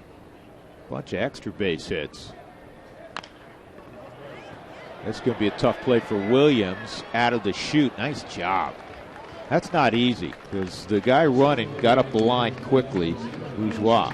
Well, you have to run from a catcher. You got to run up, grab it bare hand, turn and spin. These are not normal moves for a catcher. You can see him jumping out, tossing the mask, grab and spin, find your target and throw it. And Mark Reynolds does a good job of picking it out at first base.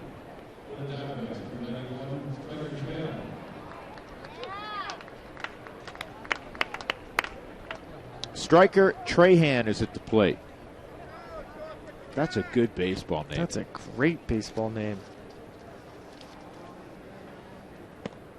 And it's a two-way name. You know what I mean? You could pitch with that first name, or you could be a hitter also, right? Be a position guy. You've heard me talk about David Risky as a pitcher. It was a terrible pitching name. Yeah, not a good pitching name. Grant Balfour, terrible pitching name. But he was a good pitcher. Great pitcher. And it was Balfour. It wasn't Balfour. It was Balfour. Balfour. And Homer Bailey is a great one. Another good pitcher, but yes, I get it. See, Homer Bailey would throw out. He throws out some homers on the offensive side. Think of some more good ones off the top of my head. Striker Trahan, I like this name.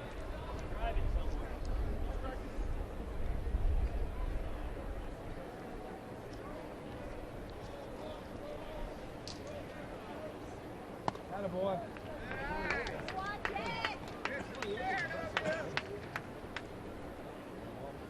2-2, chance to get out of it for Scott Oberg after the leadoff infield hit by Yasmani Tomas. Trying to prevent that tying run from scoring. And he'll do it. Jackson Williams clears to the inside. Well done. Good pitching by Scott Oberg. So we'll go to the 7th inning, and the Rockies still in front by a run.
Here's our steel power drive of the game. A couple of them off the bat of Tony Walters. Run-scoring double in his first at-bat to left center.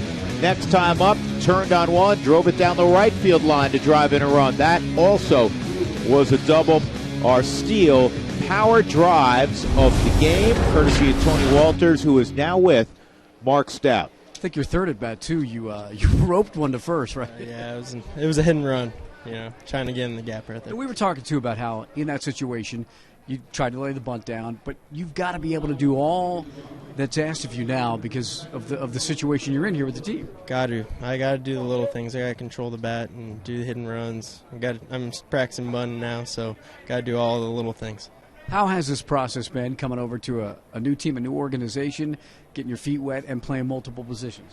I'm just trying to get used to it, and the Rays make fun of me over here, but just trying to get used to it. Guys have been great to me, and I couldn't ask any more, and the coaches here, the coaching staff is unbelievable. That's good when veterans do that.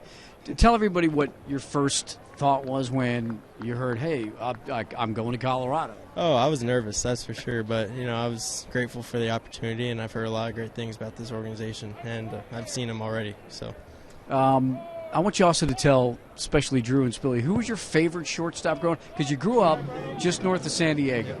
So who was your favorite shortstop? Oh, I grew up watching Cleo Green, and I practiced those on my trampoline. I tried to practice all his plays on there, and I'd practice on AstroTurf, get bruises everywhere. I'd do all of his cool plays. Back in 2007 when the Rockies beat the Padres in that play-in game, I think you might remember that. Yeah. Right, we're like in high school. Yes. He hit 27 homers and had like 97 ribbies that year. Unbelievable.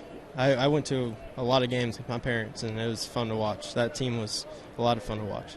And Drew and Spilly, I asked him today, now you're a catcher, so who's your favorite catcher? And you said? Russell Martin. And why is that?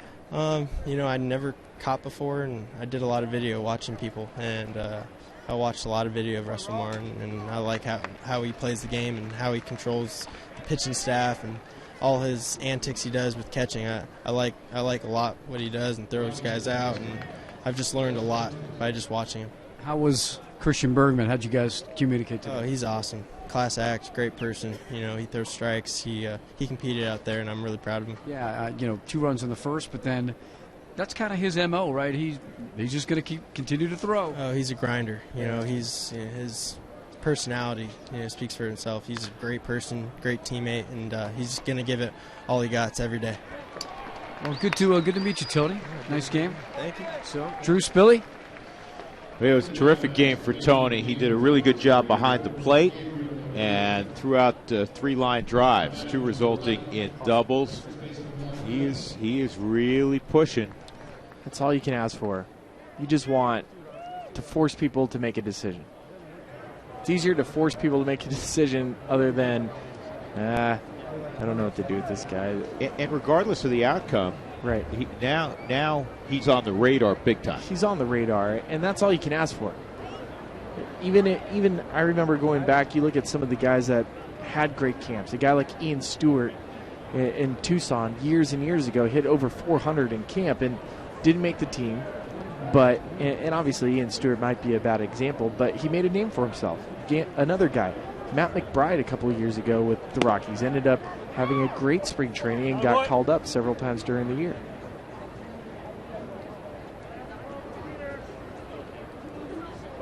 Fourth at bat this afternoon for Mark Reynolds. 1 for 2 and a walk for Mark.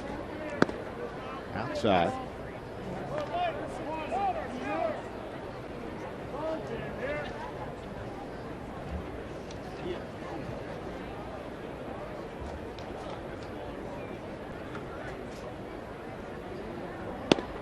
That's a strike. Mark is one of 22 active players that can boast that they've hit at least 40 home runs in a season. The Rockies have 3 of those 22 active players. Carlos Gonzalez, Nolan Arenado, of course.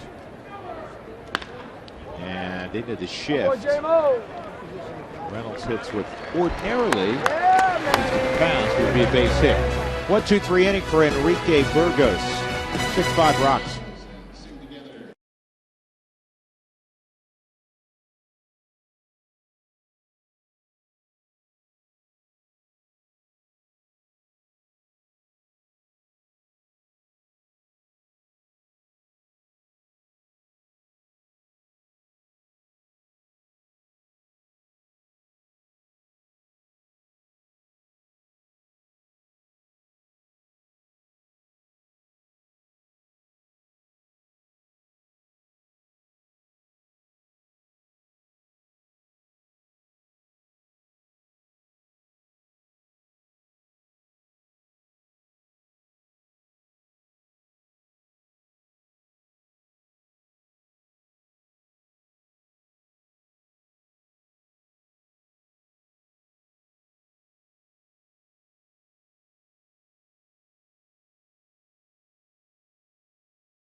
Are up by 1. Get to the ballpark early on Sunday, April 10th. The first 20,000 fans through the gates will receive a Nolan Arenado Diamond Leader bobblehead, courtesy of the Shane Company.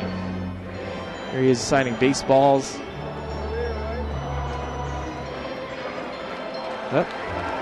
He doesn't miss a ground ball, but if he hand him a baseball card, it'll slip right through his hands.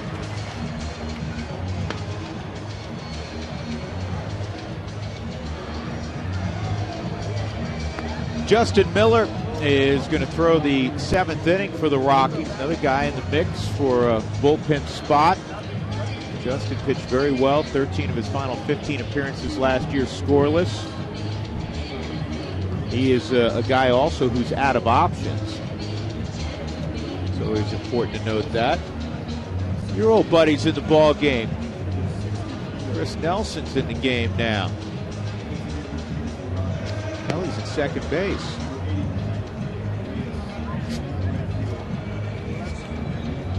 It's always good to see a former teammate. Nelly was a proud papa.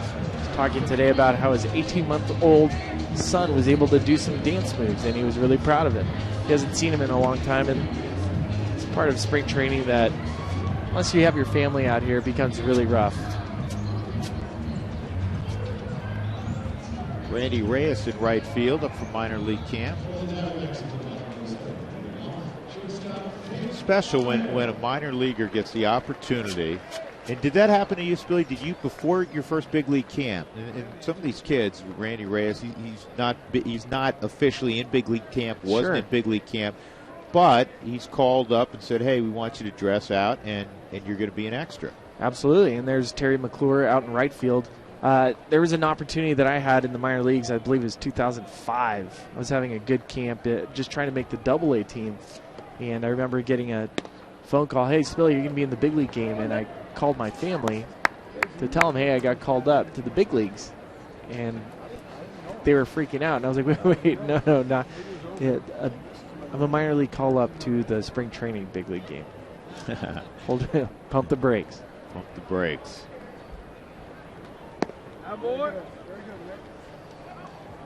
Way to throw cold water on that celebration. Yeah, exactly. Nick Ahmed at the plate. Triple his last time up. 1 for 2. Ball and a strike. Rockies got 5 of their 6 runs in the 3rd inning against Ruby De La Rosa. Just low. 2nd inning of work behind the plate for Jackson Williams. Well, after a couple times that you get called up to the big league game, even if you don't get into the game, one of the best parts is finding Paul Egan's and getting the spring training meal money. Because the minor league side, you're not getting any money at all, really. Typically, minor leaguers are staying at a team hotel and food is provided, and so there's no real reason for players to have meal money. And when you get called up to a big league game, I don't know if it's $30 a day or what it is today, but you get about $25, and that was a big deal. That was Applebee's after the game for you and your buddy. Good stuff.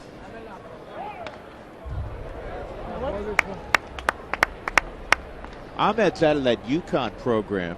They've cranked out some big leaguers of late of note. George Springer with Houston. He can play a little bit. Good player, good team. That's Hunter Pence right there. Yeah. That's going to be a good team. Houston Astros. Mike Old. Isn't there a UConn guy? Yep. Well, we didn't work it in yesterday for Texas, by the way, and I apologize profusely. I meant to mention your guy Dylan Tate, one of the top prospects with the Rangers out of UCSB. He's throwing 100 miles an hour. That's hard. Fastball, slider, UC Santa Barbara. I mean, really, you meet certain people. You meet certain people throughout this day and age, and, you know, whether you're a top prospect or whatever, you like to see guys that are humble. You want the humble baseball player, the guy that is a top prospect, and that is Dylan Tate, which is why I was so proud for him. Swung on a miss. Justin Miller strikes out Ahmed, and that'll bring up number 83. Miller got roughed up a little bit yesterday coming in right after Chad Bettis, giving up a couple runs. His slider wasn't as sharp, but that pitch was a lot sharper today. Good downward bite towards the down and away for the right-hander. Sean Jamieson is number 83. In at second base the last couple innings.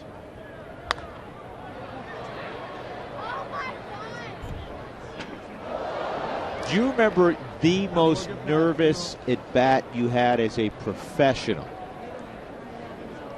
And the reason I asked that, I mean, was the first time you got called to a big league camp game? First big league was at bat. First league, big league, legit, like real major league at bat? Real major league at bat. Cincinnati. Eric Milton, left-handed pitcher.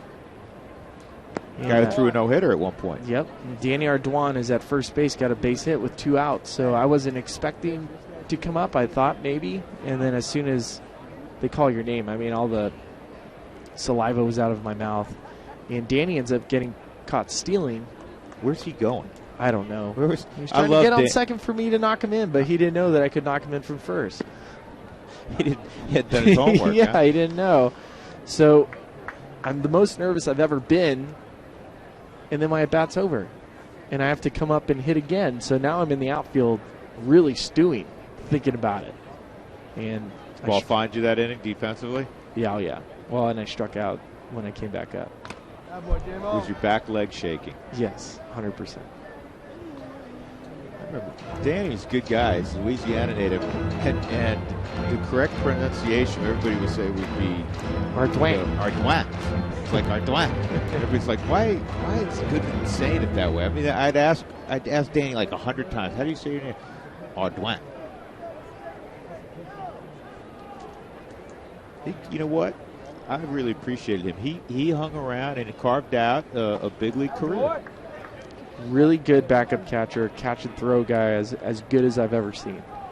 Went to the Dodgers after the Rockies.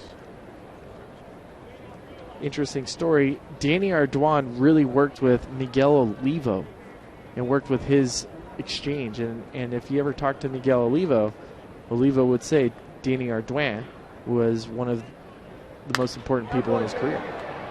That is foul. And Danny was his teammate. It wasn't like he was a coach.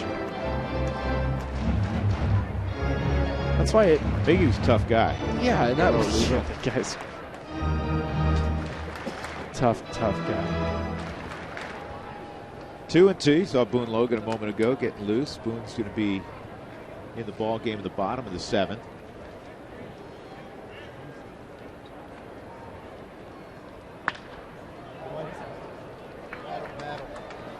Good at bat right here. Good battle.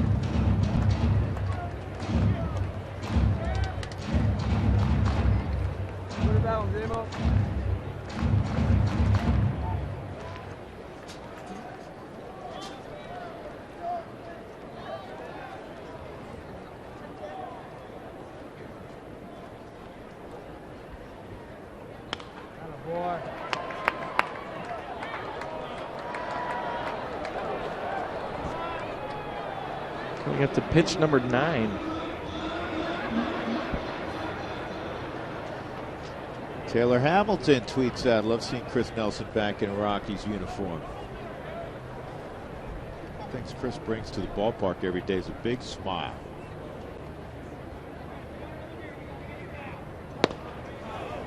Just missed. We're getting to 10 pitches. 2-time minor league all-star.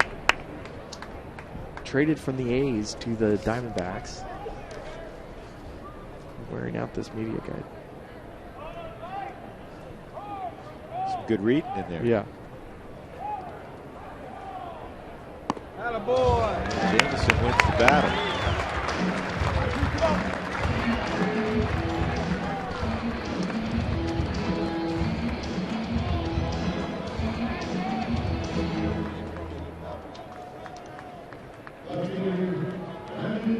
Walt Weiss and his team. Leading 6-5, Brandon Drury. Double in the first, popped to second, and a fly ball to left field.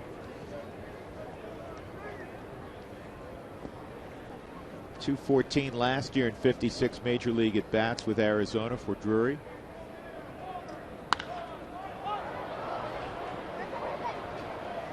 Who's going to grab it? Uh-oh. Carlos Herrera, 2 outs. Well, after a 10-pitch at bat where you work a walk, you would love to see a first pitch pop up to the infield. That's what he got. Kevin Crone. Been at first base the last 2 innings. Paul Goldschmidt started and was 1 for 3, a 2-run home run in the 5th. And Boone Logan's going to come in right now. 6-5 Colorado, back right after this.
Is coming into the game. He's been injury plagued for the Rockies. I want to give you an update on Daniel Descalso, who in only like about his 12th at bat of the year got injured.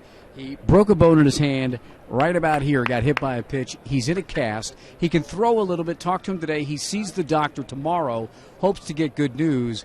But just kind of getting back in the swing of things. And Spilly, you know about this as a player. He thinks it might take quite a while because you got to rehab. There could be some colder weather, and he's got to be able to swing and catch the ball. So, but he's got good news on the way, he hopes, tomorrow.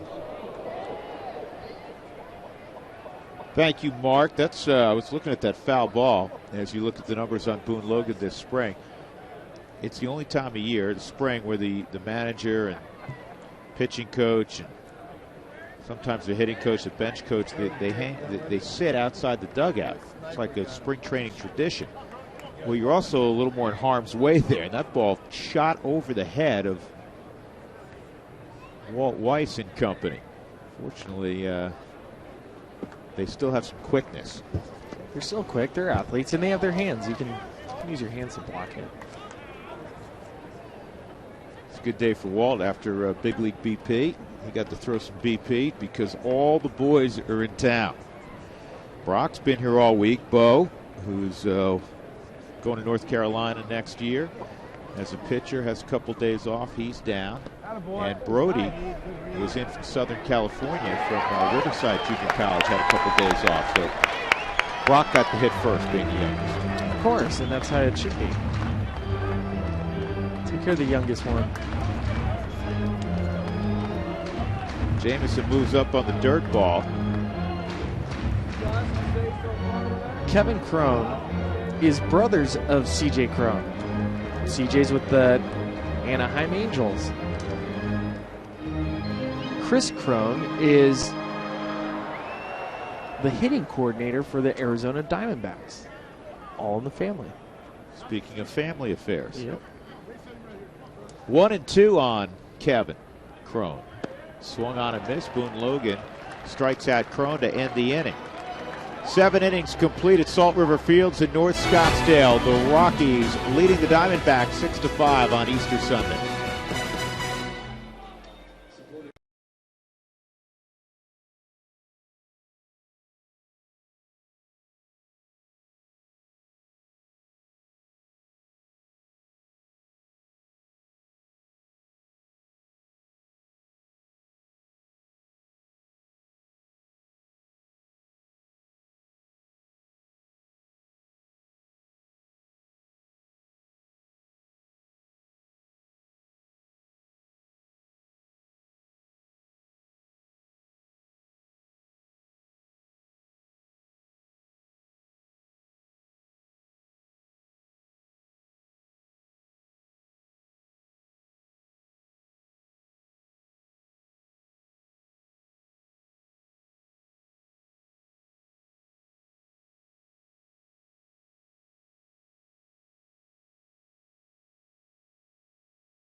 Out is with Justin Miller. Mark? I know you pitched yesterday. You pitched today. What is it at this time of camp for like a reliever? How much do you want to throw? How do you go about that? Just go about it every single day. I mean, get my work in. I mean, I'm not looking to see if I get this many innings or that many innings, but just trying to get the feel for it and get like game-like speed. So they're treating it like a bullpen down there now, so we don't really know when we're going to get in. So that's perfect. So it's getting more adrenaline, not knowing when you're going to throw. So when that phone rings, you get that little adrenaline flowing, and so it's a lot better. You had a couple competitive at-bats up there too with guys. Yeah. The last guy I faced, or the second to last guy, I mean, he battled me. He battled me for a couple pitches. I thought I threw some good ones, and he fought him off, and then finally got a walk out of it. End of the year last year, you finished pretty strong, had a pretty great September and October. How did you take that into the offseason, and what did the team say to you about that? They just told me I did a great job. I mean, coming into camp, I thought I was going to compete for a spot, and didn't turn out that way. I mean, I was on the first cuts, went to Double-A, and so I mean, I kind of took a shot to the ego and had to collect myself and regain, and then worked my way from Double-A to Triple-A and then into the big leagues, and just kept trying to fight for a spot and got sent up and down 4 different times. I mean, it kind of messes with you a little bit, but I mean, I just battled through it, and they noticed it, and they congratulated me on it and said I did a great job. And then taking that and taking the confidence over into the offseason and just worked on what I needed to work on to get stronger and ready for a full season. You know, Walt Weiss said as much to us in his press conference just the other day that you have big league experience and you went down to Double-A. Yeah, I mean, we had a few guys. I think there was like four of us all in all that had some big league time that were down in Double-A. So, I mean, it was a pretty salty staff down in Double-A. So, but I mean, I didn't stay down there for too long. So it was just a little wake up call. You know, I need to like straighten myself out and work on what I need to work on, and I just kept carrying it and building on it, and then it just paid off in September. Now let's hope that it's a salty staff here with the Rockies, right, this year. Yeah, very, very. I mean, we got a lot of guys down there. I mean, Mott, Qualls. I mean, they've had some experience, and it's nice down there. Good job. Thanks, Justin. Thank you. All right. Truce, Billy. Mark, thank you. Chris Nelson's at the plate now with 1 out.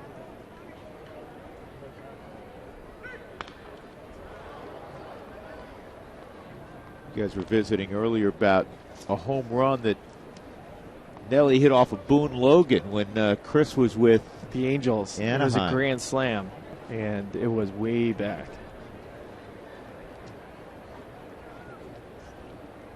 Well, at least that's how Nelly said it. Might have been a wall scraper. Counted 4 times. Mm-hmm.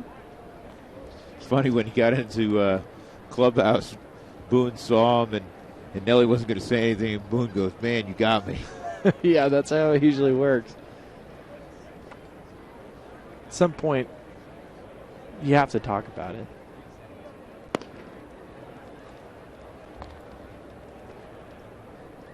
Tyler Clippard would be one of the leading setup men for Arizona in front of Brad Ziegler. And that's a line shot that's right at Brandon Drury. 2 outs. Well, and Tyler Clippard was with the New York Mets last year. It was a big kind of mid-season trade from Oakland to New York to kind of help that back end of the bullpen. The Mets traded for Addison Reed and Tyler Clippard. And Clippard, for the month of August, was nearly unhittable. Did really well for the Mets. That month of September, his ERA ballooned up to 6.3. And really from that point on, he struggled in the playoffs, and he was not going to return to New York. I was surprised he was a free agent for as long as he was on the board. Yeah, he was really good initially, and unfortunately for the Mets in the postseason, not real sharp. Tapia's had a big day. Raimel a single, run-scoring double, and another single. 3 for 3, 2 runs scored for one of the top prospects in the Rockies chain. Well, now we get to see him take the 2-strike approach. I want you to watch this. Normally stands nice and tall. And now he's about to squat. There he goes.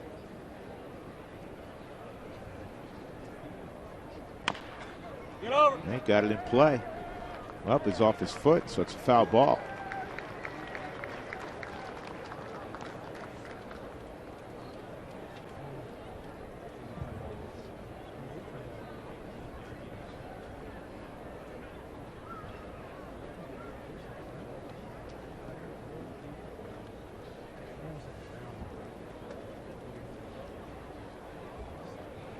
I'm looking for his minor league splits when he hits with 2 strikes, what his batting average is. Now Clippard strikes him out. 1-2-3 inning for Clippard. Middle of 8, Rockies by a run.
This is brought to you by Southwest. Transparency, low fares, nothing to hide.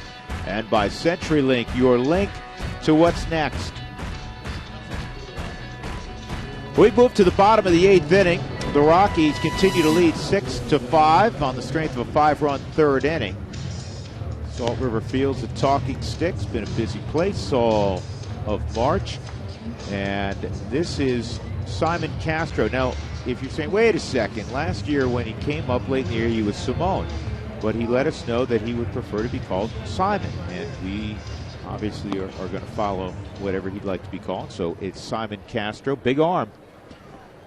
Good movement. He has good downward movement with his fastball, has a little bit of a slider, a little bit of deception. Enough to just throw the right-handers off. And Tyler Massey's now in center field. And Tyler Massey has been having a very impressive minor league camp. Talking to some of the coaching staff down there, they said every single day either hits a home run, a double, makes a great play on defense. Former football player, kind of brings a football mentality out there as well. And he's a guy initially when he was drafted, the Rockies felt like, and they had to overpay him slot-wise, to keep him from going to play college football and baseball. And they felt like, they may have gotten a steal. And at times, that's foul. And at times. Just like Nolan, right? Yeah. Just ran that one down. That's Josh Fuentes, Nolan's cousin. But Tyler Massey is a guy that has flashed at times, and then other times he's really struggled. And he's got a lot of ability. And he's now been a professional for a while. You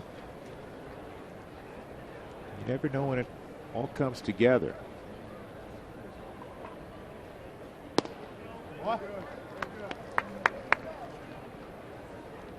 And that was something former executive told me a long time ago.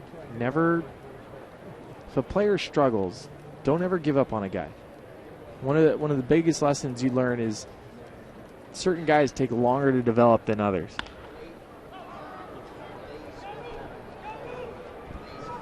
Todd Glazman's going to pop out and foul ground to Mark Reynolds.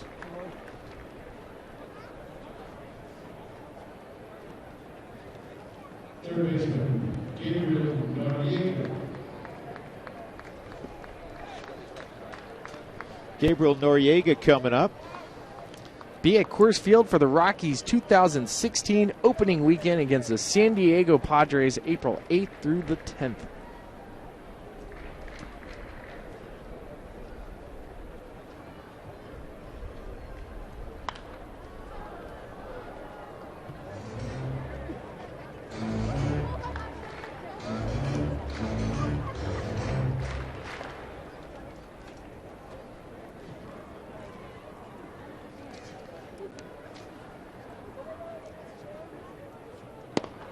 Good pitch. 2-strike count on Noriega.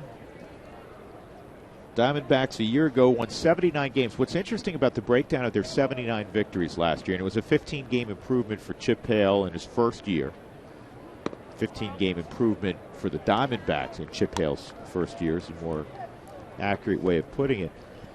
They didn't finish above 500 at home or on the road. So they're very close to 500 for the season, 79 wins, right?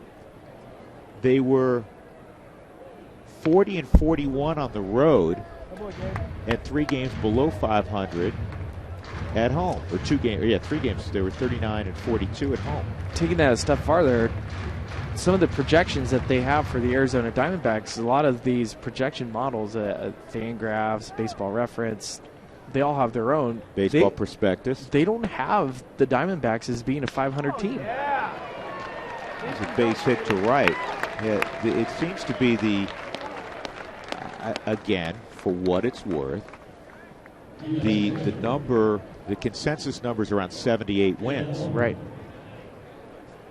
We'll find out. You got to go play them on the field. It's not played on paper, right, Spilly? It's not played on paper. Otherwise, they just hand trophies over certain teams. I think it's one of the motivating factors for the Rockies. They're a confident bunch. They've had a great spring. I know it's that time of year where everybody's optimistic, but it's a little more fuel when everybody, picks you to not be very good. Well, and you want to change the narrative, you got to go out and win baseball games. Sure, and last year's World Series champs, the Kansas City Royals, on the same projection models, are projected to win 3 more games than the Colorado Rockies. Yeah, that one. What did something happen to their back-to-back World Series teams? No, that I'm unaware of. Not that I'm aware of. Forget how to play. I don't think so. Did Ned Yost teach him something different?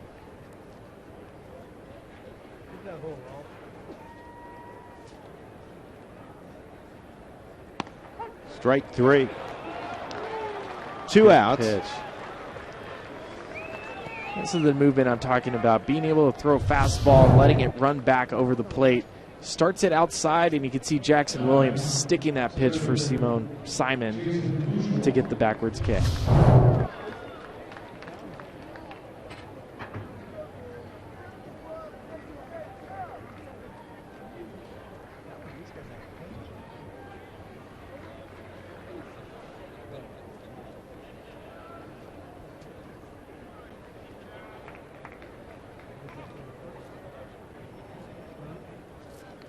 Last year at the end of the year, Simon and Miguel Castro, who was part of the Tulowitzki trade, were inseparable.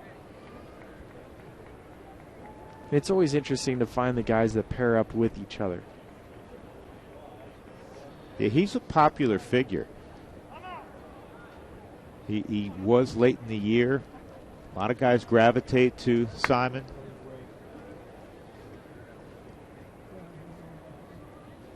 And it's good. I mean, in a baseball clubhouse, all 25 guys don't spend time with all 25 guys. You end up, it's not a clique, but you end up kind of gravitating towards one person that's on your routine.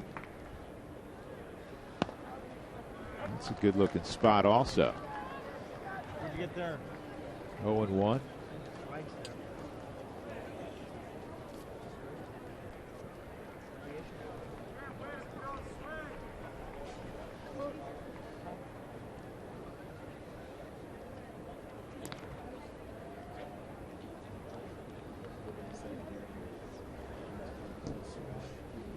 Trying to think of other guys that have grown close to each other. I mean, we've talked about DJ and Trevor Story, Kyle Freeland, Jeff Hoffman, 2 guys in the minor leagues together, big name prospects that we've mentioned earlier in the broadcast. Those 2 guys are inseparable. They're inseparable, and they have a great friendly competition, which is a healthy thing. It's one of the reasons you probably want to keep them together as much as you can. Yes.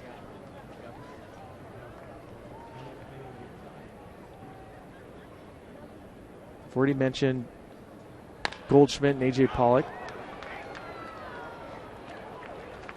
Good inning for Simon Castro. We'll go to the 9th. The Rockies up 6-5 over Arizona.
special congratulations to our fellow colleague. That is Papa Jeff Hewson, or Grandpa, old man Jeff Huey.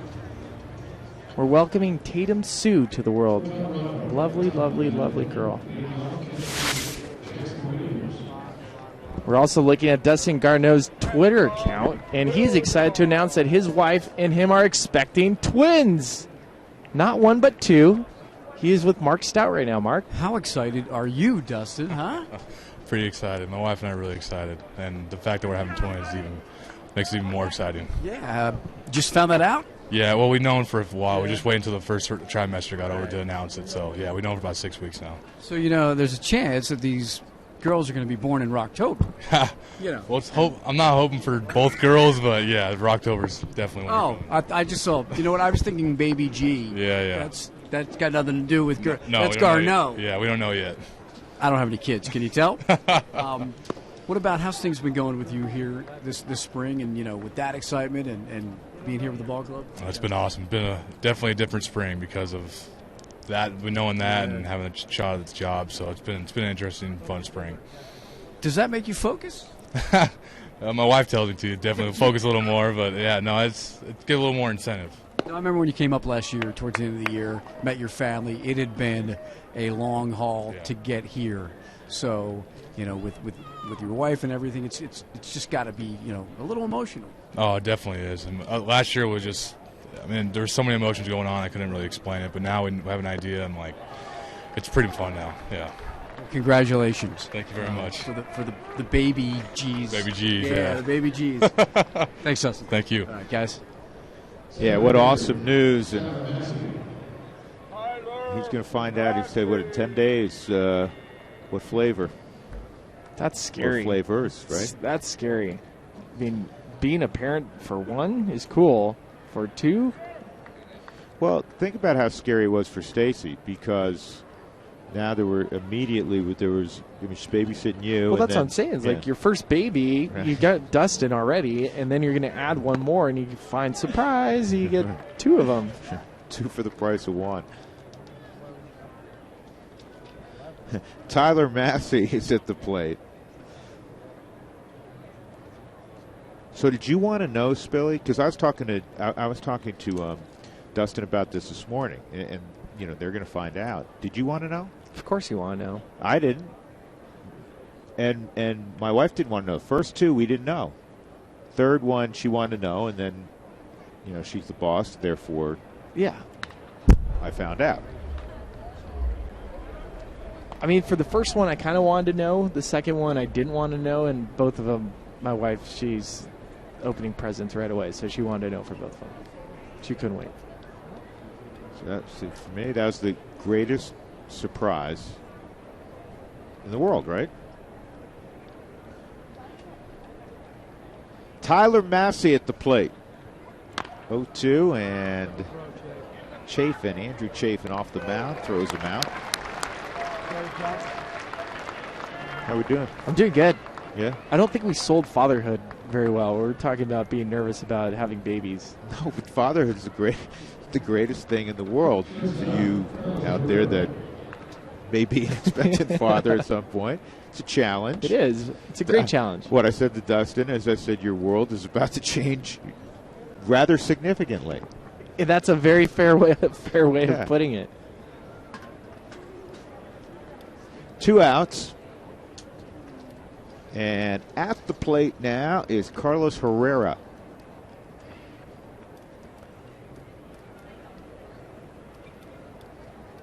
You always look at different approaches to take in spring training, especially when the Diamondbacks, the last 2 innings, are throwing main guys that are coming out of their bullpen for the season, Tyler Clippard and Andrew Chafin.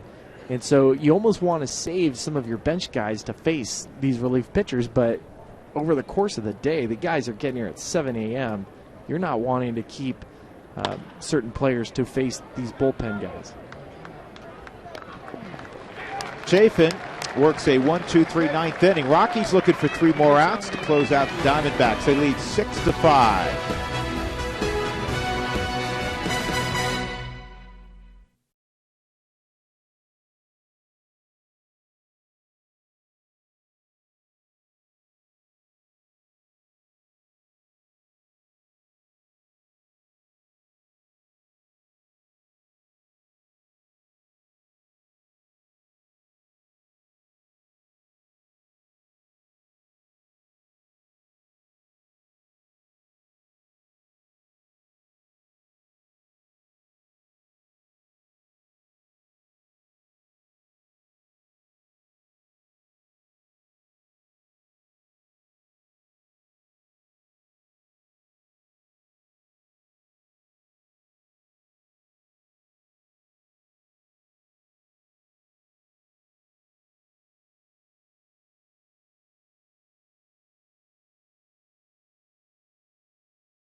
The Rockies 6 and the Arizona Diamondbacks 5. Still full of energy out there on the berm. Opening day just over a week away. The Rockies start the 2016 season right down here in the desert, taking on the Diamondbacks. Root Sports, as always, have you covered. We have a special 1-hour pregame show. Tune in to Root Sports at 6:30 on Monday night, April 4th, for the beginning of the 2016 campaign. April 4th, the Rockies and Diamondbacks over at Chase Field. Here we go. Jason Gurka's on the mound. What a spring he's had.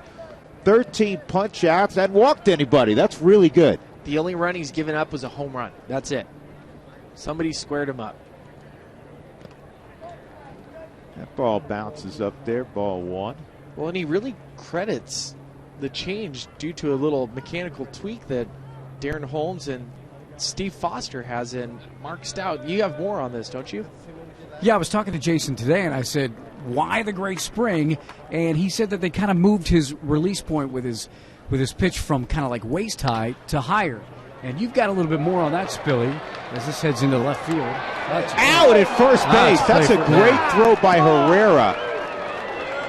Fuentes tried to cut it off. Herrera was not distracted. He got a lot on that throw, Spilly. That's a heck of a play. Well, that's a heck of a play. It looks like Nolan chasing after the baseball just like his cousin, but getting back, setting that back foot, and firing it across the diamond. That is some arm strength. To be able to do it from back there and make a good, quick exchange and a quality throw. That was a big league throw right there from Herrera. 1 out. Well, to go back to what Mark was talking about, being able to stand taller. The Rockies have been investing a lot with their strength and conditioning system, with using Phil Wagner from Sparta. That's a northern Colorado company that has been training the Rockies for the last couple of years, and they're looking at the science of it, using horizontal force plates to measure all these different things. Long story short, they're finding that if you stand taller, that's going to get through the left side, a base hit for Nick Ahmed. We're finding that the guys that are standing taller, you're creating more horizontal drive. So they're creating more of a stride length versus the old, think about the old Tim Belcher or Nolan Ryan that had that real drop and drive, but even Nolan Ryan threw downhill, and that's what Jason Gurka is doing. Standing taller and getting a little bit more downhill playing. You don't think they worried about that in the 50s, did you? No. No, they just grabbed it and threw it. But now with the way technology is, you can look and see if there is a better way of using your body.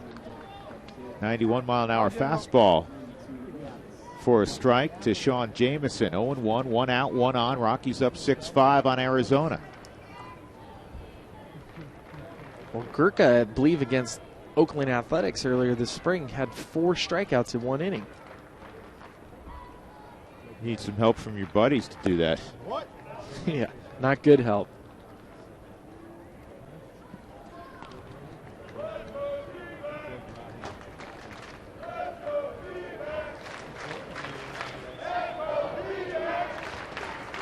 D-backs trying to make a big push. They're 20-4 this spring training with 3 ties. That's a great spring training record. They're going to be mad when they wipe it out next Saturday night.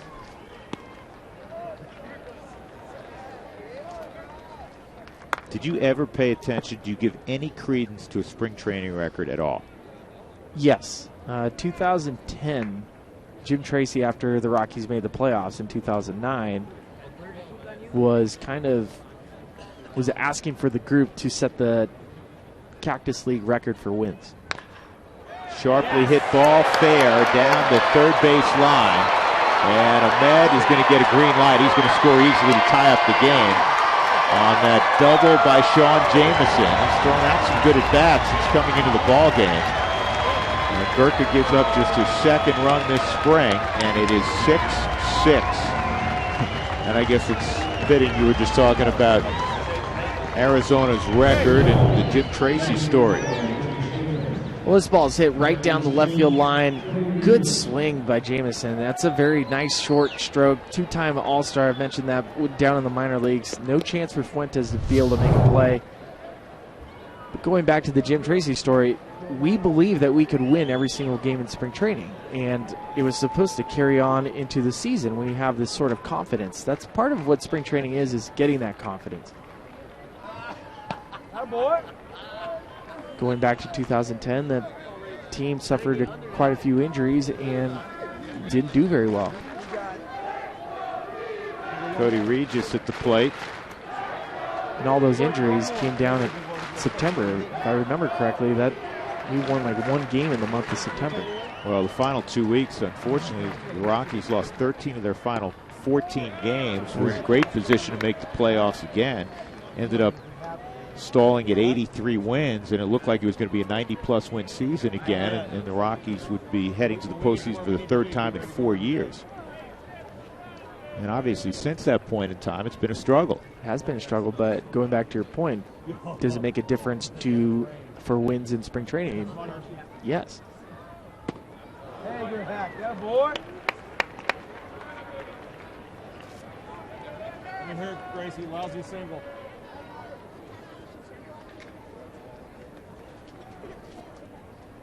You're going to throw a wild pitch right here.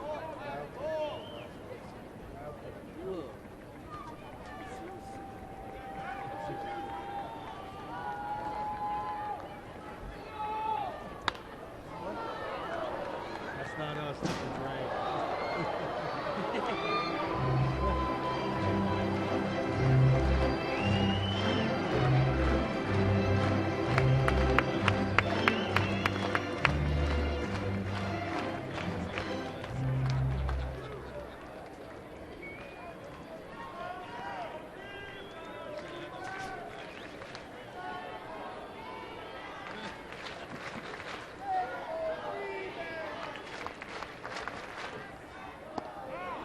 Yes, he did.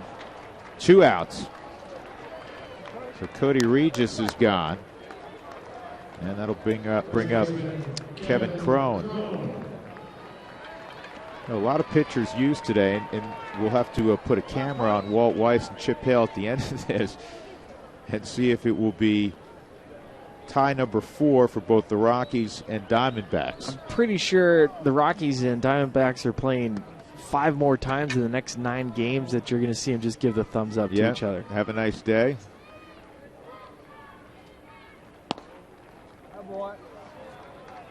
I mentioned Chris Crone is Kevin Crone's father is the Diamondbacks hitting coordinator, and his last at bat, Kevin struck out. So I'm wondering if Chris' dad came down and told him, "Hey, your front shoulder pulled out."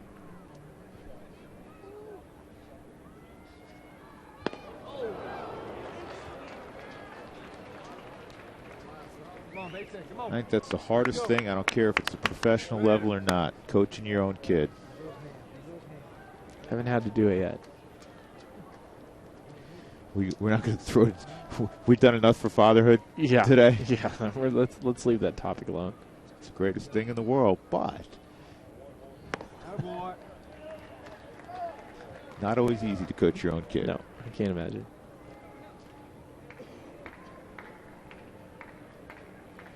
I'll never forget, you mentioned Jim Tracy. You got to talk to Trace a few weeks ago, and I mean, he's still a bubble, a burst of energy, man. He's such a terrific guy. And remember when he was in the dugout and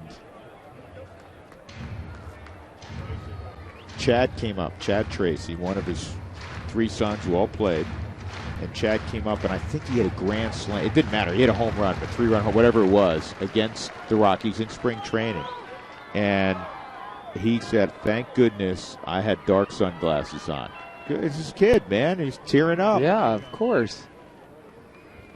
Swung on and missed. Gurka gets the strikeout, and the play completed at first. Now Walt and Chip Hale, they're going to look at each other in a 6-6 game. Let's see what we get. I'm going with the thumbs up. And the home plate umpire, Scott Barry's looking over. He's saying, "What do we got?" Chip wants one more. Did he really? And we like Chip Hale.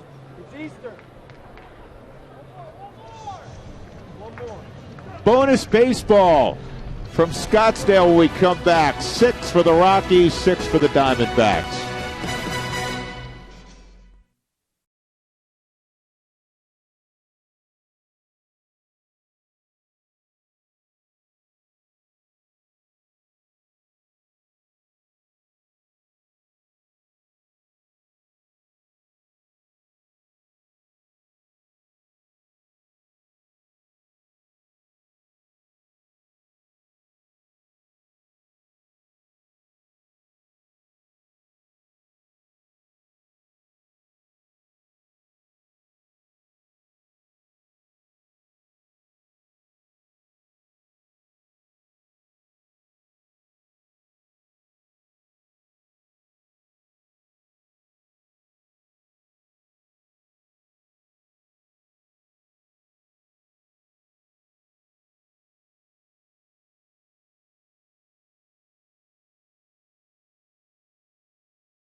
Over in Surprise.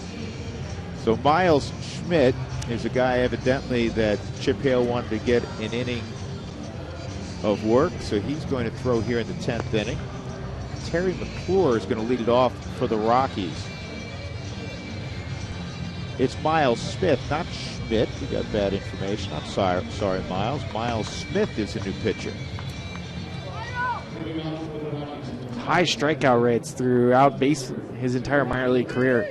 153 innings pitched, 139 strikeouts.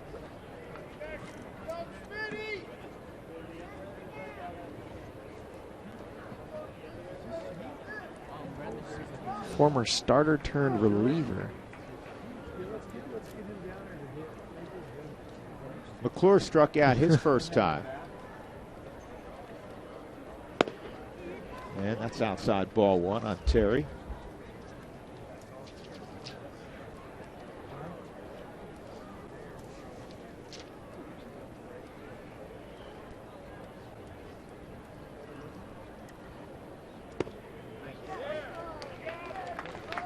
Terry's a puppy. He's 20 years old. Won't be 21 till late in September. He's out of Atlanta.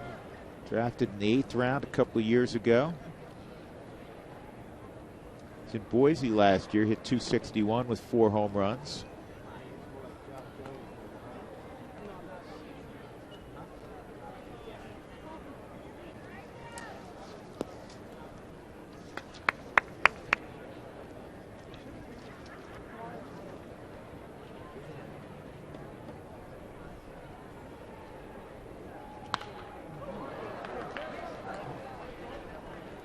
It's always nice to see a clean baseball game. Yesterday we had the 5 errors for the Rockies, and was it Tuesday? You had another 5 errors. Today, 6 runs on 11 hits, no errors. Diamondbacks 6 runs, 12 hits, no errors.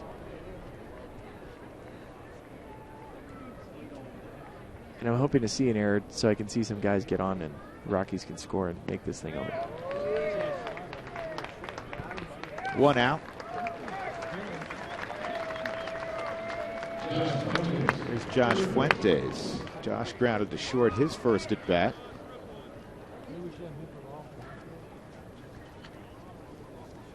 Josh has shown me a couple mannerisms of Nolan so far. I mean, we talk about emulating your favorite players, and obviously when it's your cousin, family member, he's been chasing after baseballs on the left side of the field just like his cousin.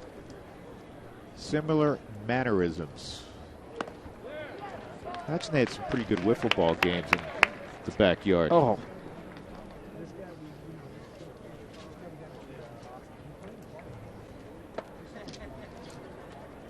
Let's do Atta boy.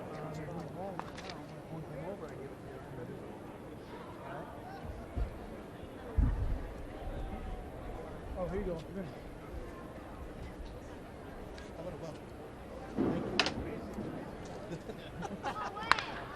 sharply hit, one hop, and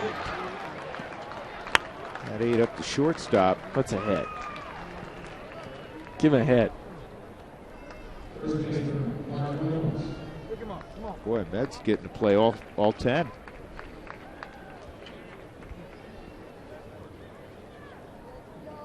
We're going to give him a hit. Yeah, he deserves it. Mark Reynolds, veteran guy, getting to play all 10. There you go. 1 for 3 and a walk today from Mark. They just gave him an error.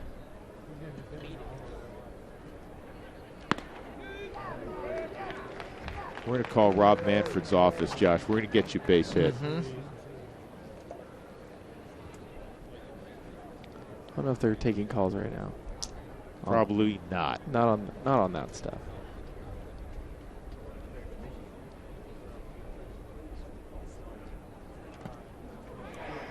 And now the Rockies a chance to really take advantage. Error, wild pitch.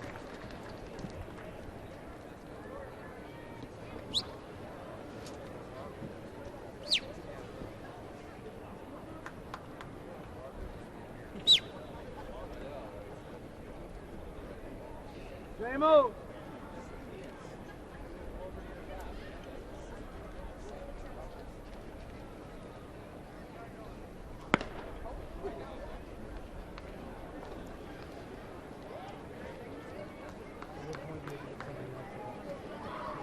Reynolds had a good spring. Well, he's just proven how he can play all over the diamond. They've had him in the outfield. They said he looks fine in the outfield. He's taking quality at bats. Former shortstop, and he was a shortstop in pro ball. He was drafted as a shortstop and stayed there for a while. He's a sneaky athlete. I remember when he first came up with the Diamondbacks, the plays he was making at third base were as good as there was in baseball. Stole bases back then, too. Stole bases, stole bags.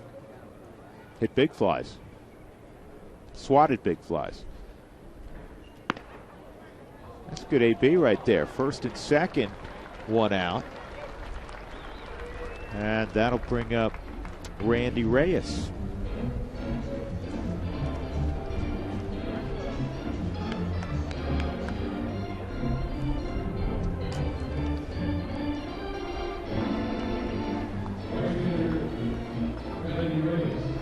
Are the catchers getting the same kind of play clock now for running out to the mound?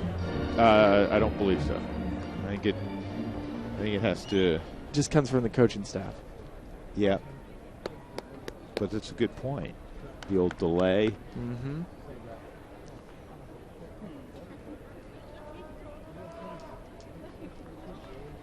Rockies got 5 way back in the third inning to take a 6-2 lead at the time. The big hit in the inning was a 3-run double from Rafael Noah. Raimel Tapia, who played today, was 3 for 4. Single, double, single, and an RBI. Tony Walters was 2 for 3. 2 doubles, 2 ribbies, and a line out. And he caught today. He's in battle for a backup catching spot with Dustin Garneau. Nolan Arenado started. He threw out a single and a double while he was in there. Also grounded to short, 2 for 3 to raise his average from .545. That's what he came in with.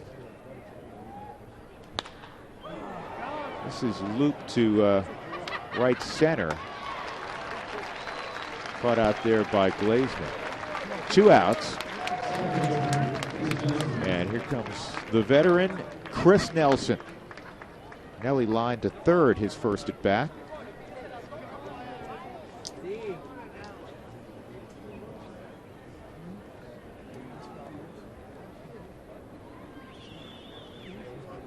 Nelly could be one of my favorite teammates I've ever had. Always smiling, always grinding, worked hard. Remind me a little bit of Christian Adames. When he first got called up, he kind of had the quote-unquote baby fat and started to work and train and change some of his habits. Really started making himself into a good major league player. And he started bouncing around, and I remember with the Angels, he had opportunity because David Freese got hurt and then lost his opportunity, gets traded to the Yankees. So he's bounced around quite a bit in the last couple of years. When he was in high school, before he got hurt, he threw in the upper 90s on the hill. Well, he's supposed to be a shortstop. Coming up through the ranks, he was a shortstop. Yep.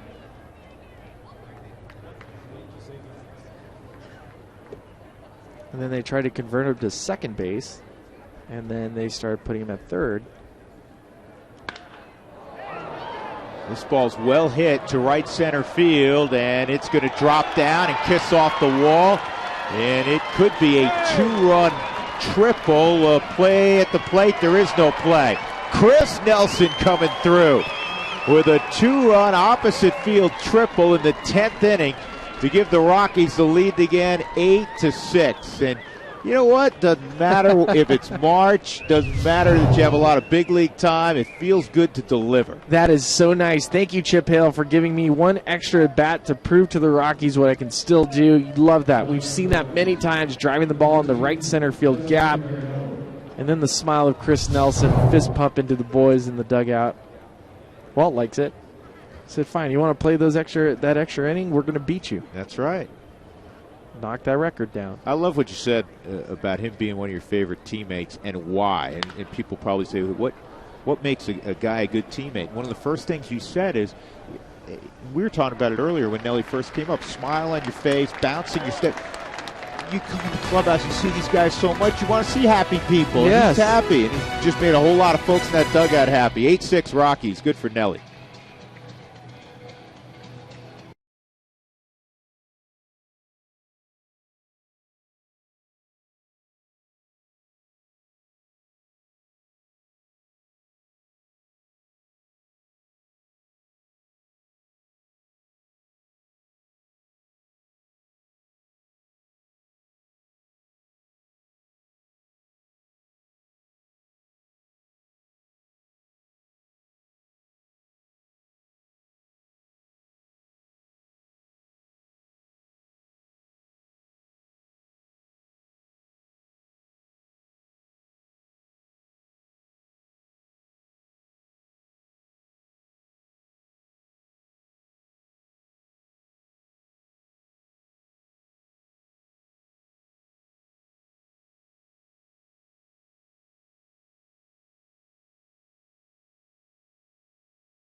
On a 2-out, 2-run triple from Chris Nelson.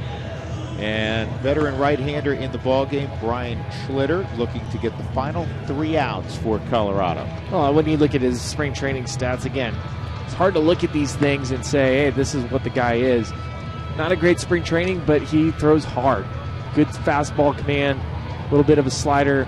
Kind of thrown into the mix right now. This is one of the situations where you don't expect to be in the spring training game, especially when it's the 10th inning and you're usually stopping in the 9th. So we'll see what kind of mental fortitude he has today.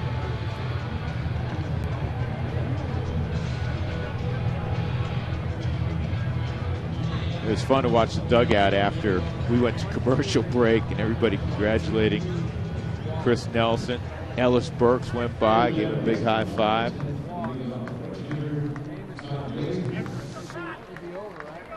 came up as a shortstop, moved to third base, and has the ability, obviously, to play second. That's where he's been situated in this game. Todd Glazeman's going to hit here in the 10th inning, first, and then it'll be Gabriel Noriega. Glazeman fouled out to first in his initial at bat. That fastball's low.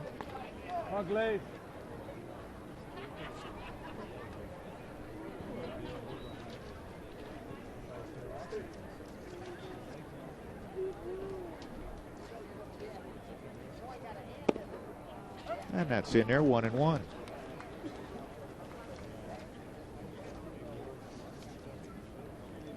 Talking about that opener, Jorge De La Rosa for the Rockies, Zach Greinke for the Diamondbacks. He of the 1.66 ERA last year with the Dodgers.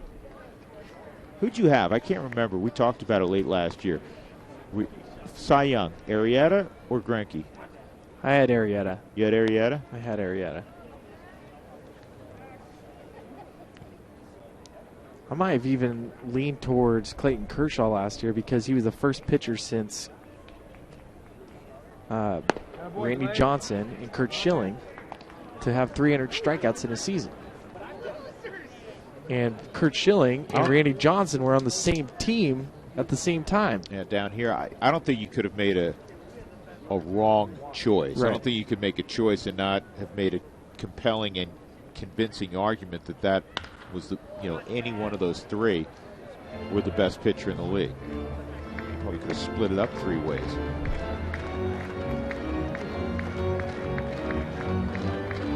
I have to be honest, and good for Arizona that they went all in. I was shocked that he didn't stay with the Dodgers because they have the deepest pockets in baseball. Maybe the Dodgers were shocked he didn't stay with the Dodgers. I'm sure they were when you see the backup plan that they ended up going for. Base hit for Glazeman to lead off the 10th against Schlitter.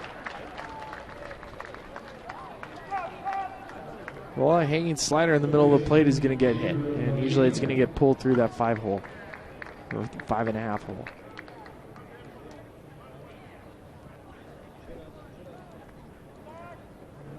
Noriega at the plate. He singled in the 8th inning. That was his first appearance.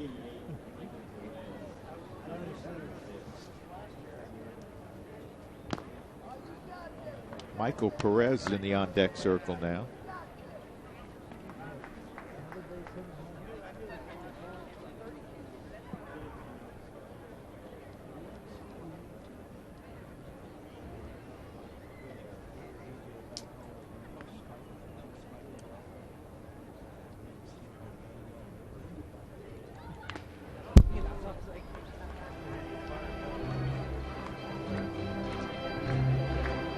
Schlitter used to have really, really long hair. Kept the beard, but got a nice haircut. The long hair is coming back in vogue. You've seen Jacob deGrom. John Gray's got long hair. Syndergaard has long hair. That's a base hit.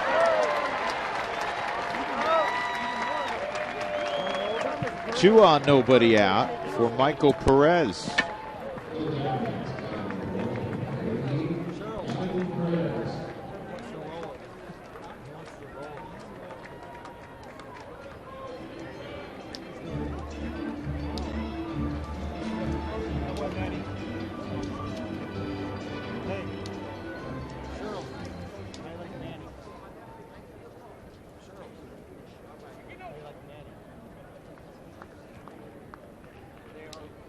Are you warning us that perhaps you're going to have a ponytail by the end of the year?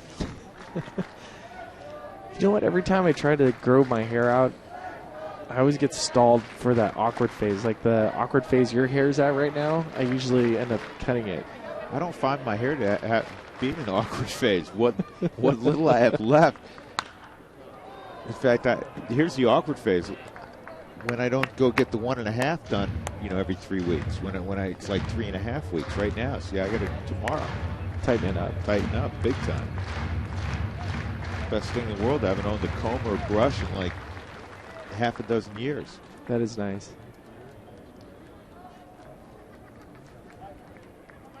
One of my kids actually had the audacity to ask me for gel the other day. We think I have gel anymore?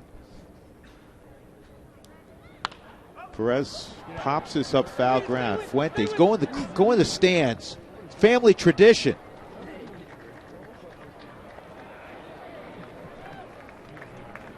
See, Nolan's in the clubhouse right now. He's watching a feed of this. Kind of looks like a Nolan. Look at wide shoulder.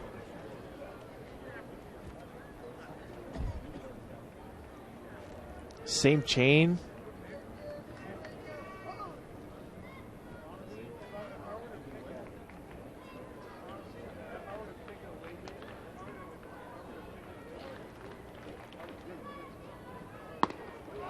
Strikeout of Perez, one gone.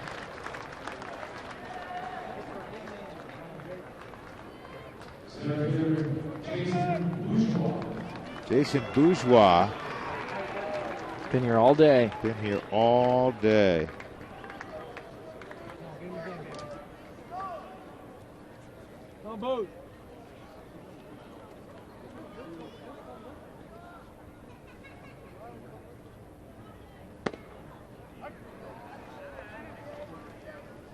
Strike one on Bourgeois.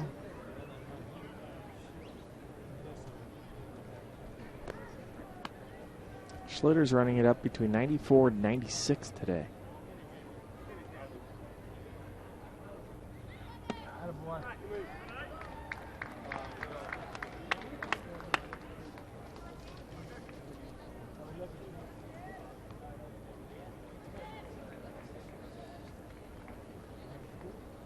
Schlitter went to the College of Charleston. Charleston Cougars. They, more often than not, have a pretty good basketball program. Pretty good major leaguer that's come out of there that plays for the Yankees right now. Brett Gardner. Is that a College Charleston? Very nice. It's good stuff. Had him in hoops a long time ago one time. That's a good town, too. Charleston, South Carolina. I like that town. Historic town. They're in the South Atlantic League. And they used to be I'm not sure if they still are, but they were the Tampa Bay Rays organization. And one year they had Elijah Dukes, who was a big-time prospect. Yeah, big man. Delman Young. And then later, B.J. Upton. Is it hit hard enough for two? There's one. Throw to first. Double play. And that'll end the ball game. So Nelson drove in the winning runs in the top of the 10th inning. And then a nice turn at second base. And the Rockies have defeated the Arizona Diamondbacks 8-6 after knocking off the Texas Rangers by the same score yesterday. 2 for 2. They've won the last couple games. And here's the ball to hit to Herrera at shortstop. Flicks it to Nelson. And then Mark Reynolds with a nice backhand pick at first base. Perfect way to end a long day. Well done. A lot of good things for the Rockies today. Christian Bergman originally got the start. And the hitting star, Rafael Noah, with a 3-run double in that 5-run third inning. Tapia came up from minor league camp, threw out 3 hits. Not only that, we got to spend some time with Jeff Bridich, who gave some great insight to the offseason and the new fence that they're putting in at Coors Field, and kind of give us a little bit more ideas about why Tony Walters is so important to this Rockies team, maybe moving forward. And Tony Walters certainly did not hurt his case at all today. Behind the plate, he was outstanding, and he threw out 3 line drives, 2 doubles, producing a couple